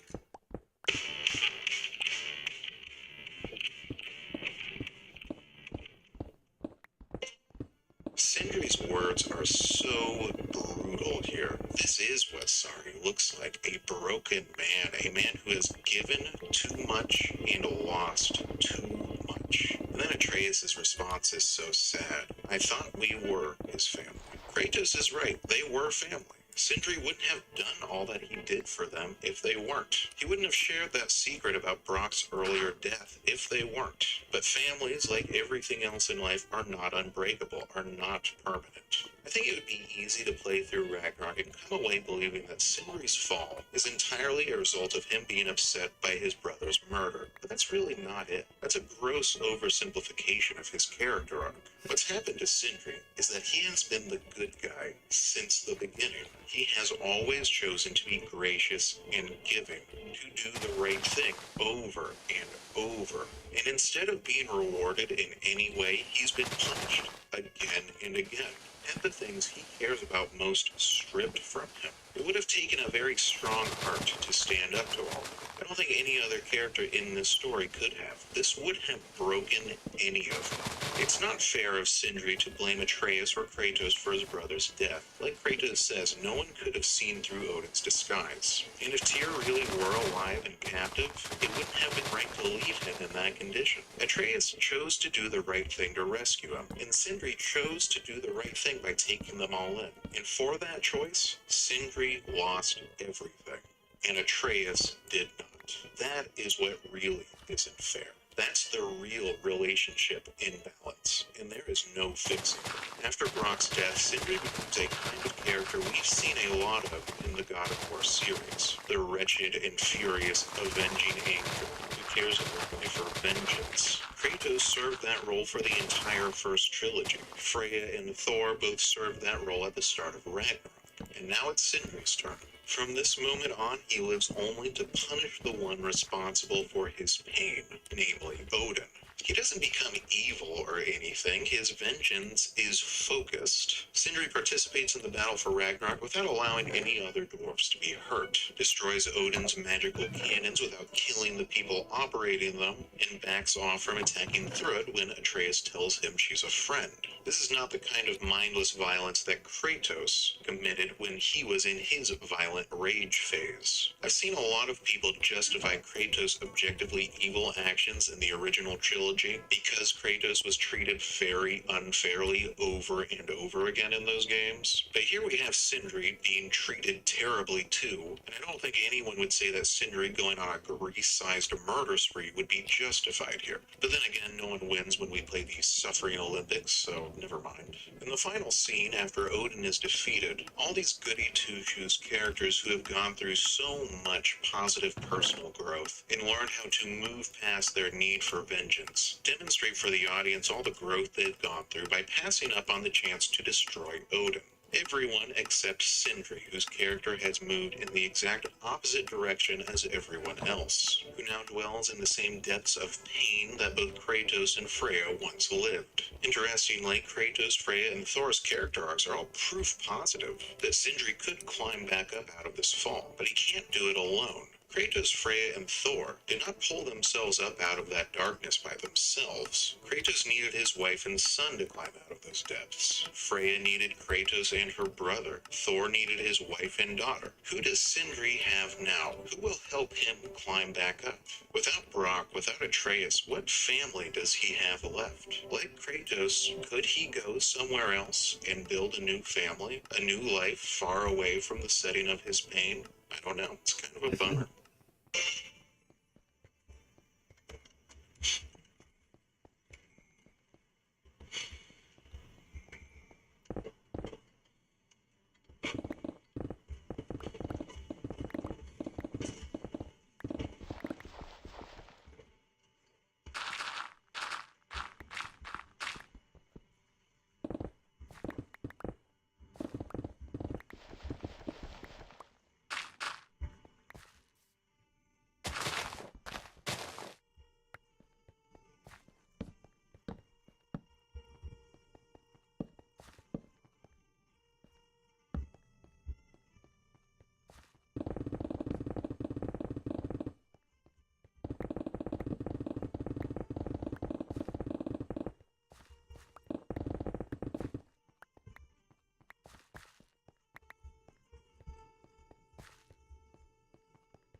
Jordan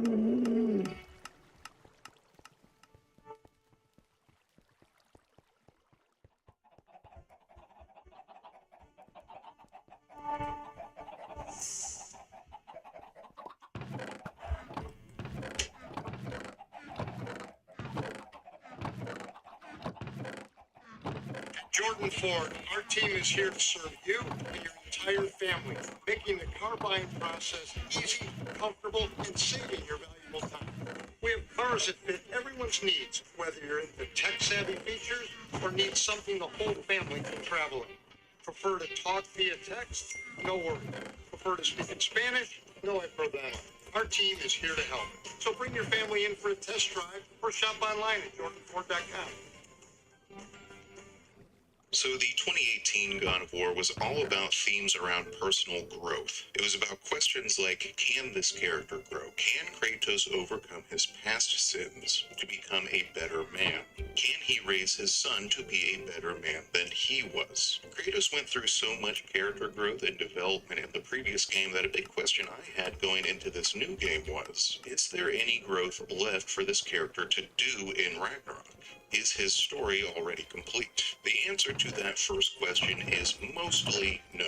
His character doesn't do a lot more growing in Ragnarok, with one major exception that I'll talk about later. Instead, Kratos spends the story fulfilling the growth he's already done, proving that he really has grown by making better decisions, refusing to fall back into his old ways, and also by serving as a catalyst for positive growth and change in other characters' lives like Freya and Thor.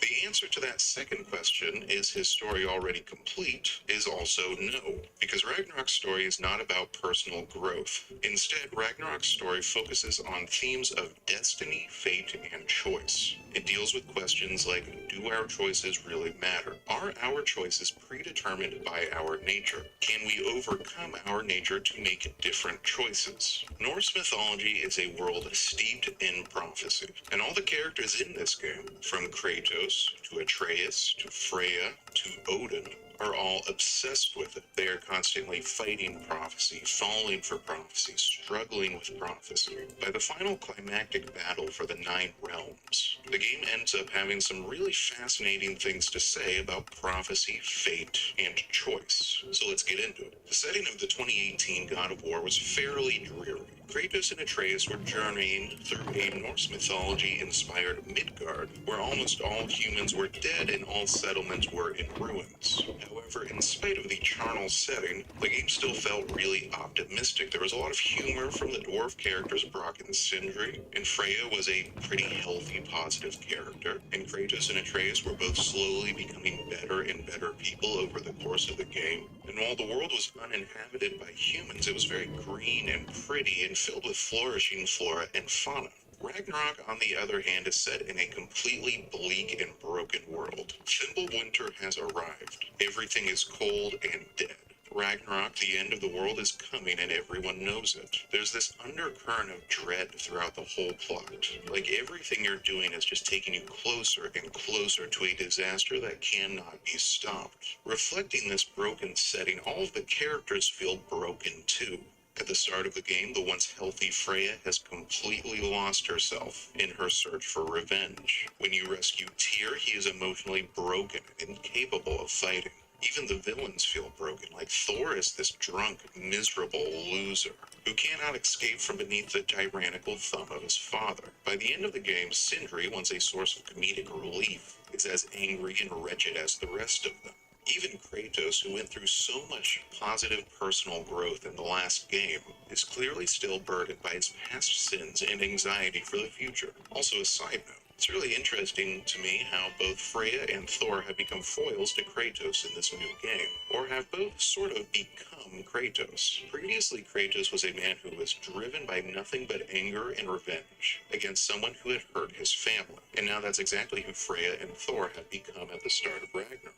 Kratos has killed their children, and now their lives are consumed by that same search for vengeance. But back to the main analysis. All of these characters are deeply wounded. As gods, they have lived very long lives, and those long lives have been hard, full of mistakes, and they are ever haunted by those past mistakes. In the middle of all these miserable adults is Atreus, a child just trying to to find his way, looking for his part in all this, searching for his destiny to find something that matters, some meaningful work he can do.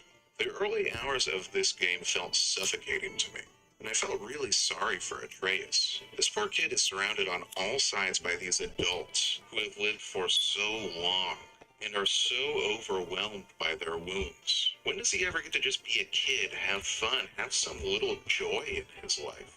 Make his own mistakes out from under the eye of all these miserable adults. About a third of the way through, I got my wish when Atreus meets Angerboda, a giant who is about his age. This brief section of the game is full of light and fun. For the first time, this kid is getting to hang out with another kid, to have fun, to be silly. It's such a breath of fresh air, and shows by contrast what Atreus' life has lacked up to this point. As for all those miserable adults he left behind, as I mentioned earlier, Kratos himself doesn't go through a lot of new personal growth in Ragnarok, but he does fulfill the promise of his previous growth by serving as a sort of emotional catalyst for other characters, a source of positive change in their lives. You can see this happen 3 times over the course of the game. First, Kratos heals the rift between himself and Freya. He does this by being honest with her, being genuine, by listening to her, taking her problems seriously, by admitting to fault. In short, by being a good person,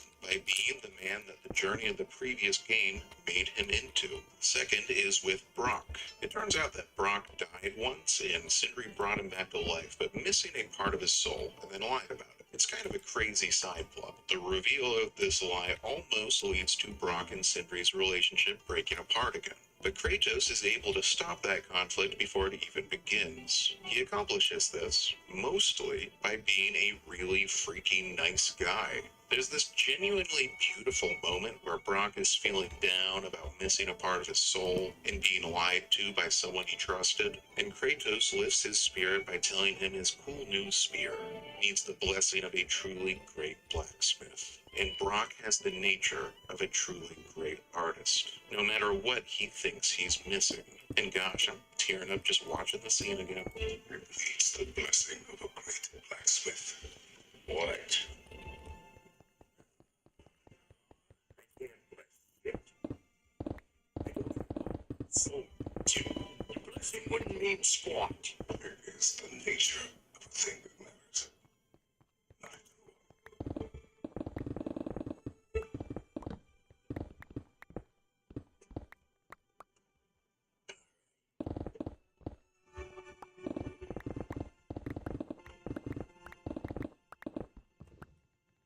May this weapon strike true. May it be wielded with wisdom. May it be put down when it's job.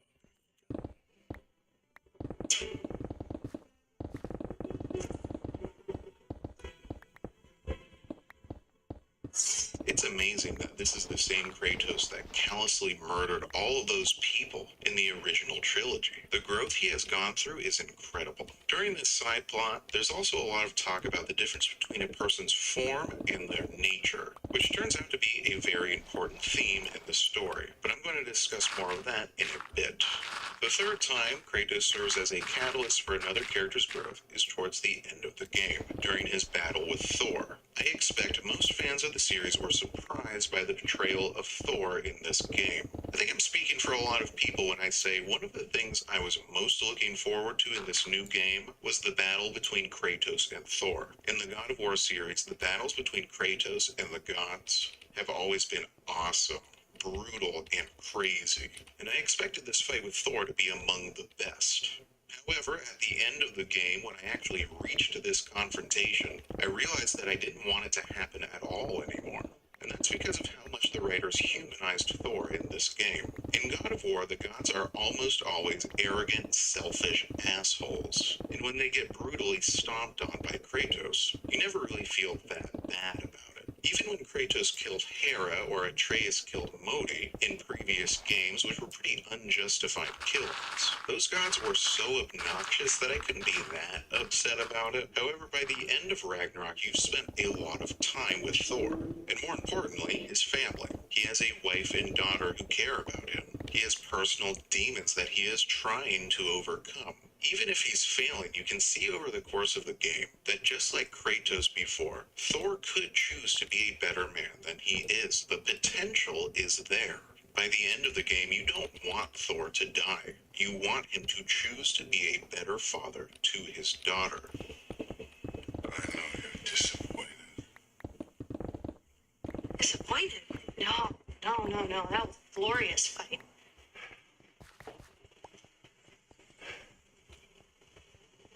You can't even say you're sorry this time, can you? So what's one more broken promise?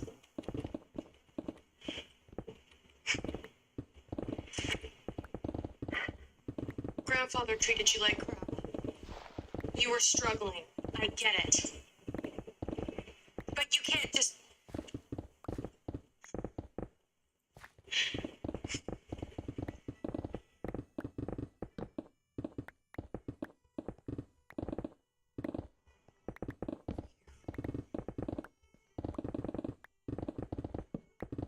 Not really. We're here for you. Even when you weren't here. We love you. You know that.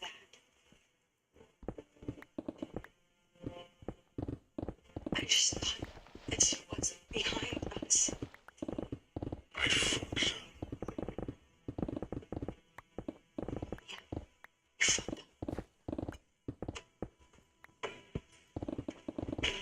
And at the end of the game, after their fight, Kratos does manage to convince him to start on that new path, and it feels like such a victory. It doesn't work, of course, because Odin freaking murders him right afterwards. Like, seriously, f*** this guy. Anyway, back to Atreus and Angerboda. Unfortunately, Atreus' time with Angerboda is spoiled by a prophecy she reveals to him concerning his fate. The giants have prophesied that Atreus will go on to serve the evil tyrannical Odin, and then his father will die. Atreus is understandably upset and vows to fight the prophecy. Angerboda tells him not to bother. She says it's easier to accept his fate and enjoy the time he has now. She implies that no matter what he does, fate is rigid, destiny is absolute, and those prophecies will come true, whether he believes it or not. Interestingly, Odin has her own struggles with destiny, or more accurately, with a lack of destiny. According to the prophecy, her part in the story ends here. She is supposed to vanish from the story, and she's not happy about it, and ultimately does not accept this fate, in contrast to her previous feelings about the absolute quality of prophecy. Kratos already saw the prophecy concerning his death at the end of the previous game, and he gets a new prophecy in Ragnarok, with some really interesting additional commentary. Kratos meets the Norns, who are basically Norse mythology's version of oracles. The Norns tell Kratos that he will kill the Norse god Heimdall to protect his son, then start Ragnarok, then be killed himself. However, the Norns define destiny in a very different way than it is described in most stories. They say, there is no destiny, there is no grand design, no script, only the choices you make. That your choices are so predictable merely makes us seem prescient. The reason the Norns can predict the choices people will make is because they understand those people's natures. It's not destiny or fate by the usual definition, as some kind of binding script from which you cannot deviate, but instead destiny by choice. Destiny determined by the choices you are most likely to make. And those choices are determined by your nature. I'd like to insert here the folktale about the scorpion and the frog. In this folktale, a scorpion asks a frog to carry him across a river. The frog says, no way. If I carry you, you'll sting me because you're a scorpion. And that's what scorpions do. The scorpion says, no, man, I would never sting you while you're carrying me across the river. If I did sting you then, you would die, and then I would drown in the river. This makes sense to the frog, so he starts...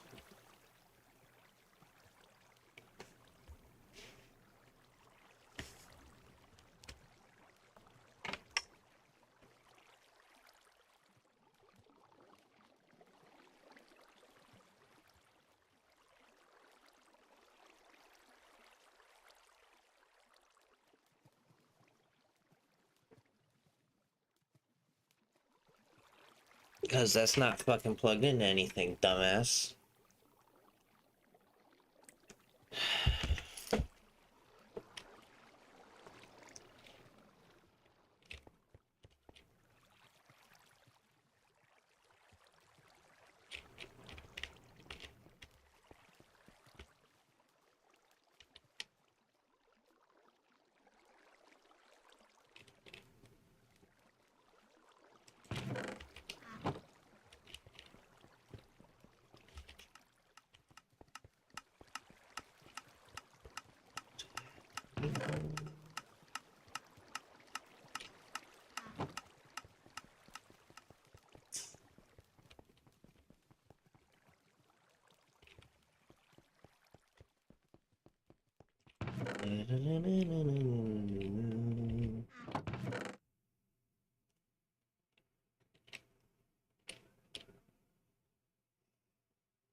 Mm.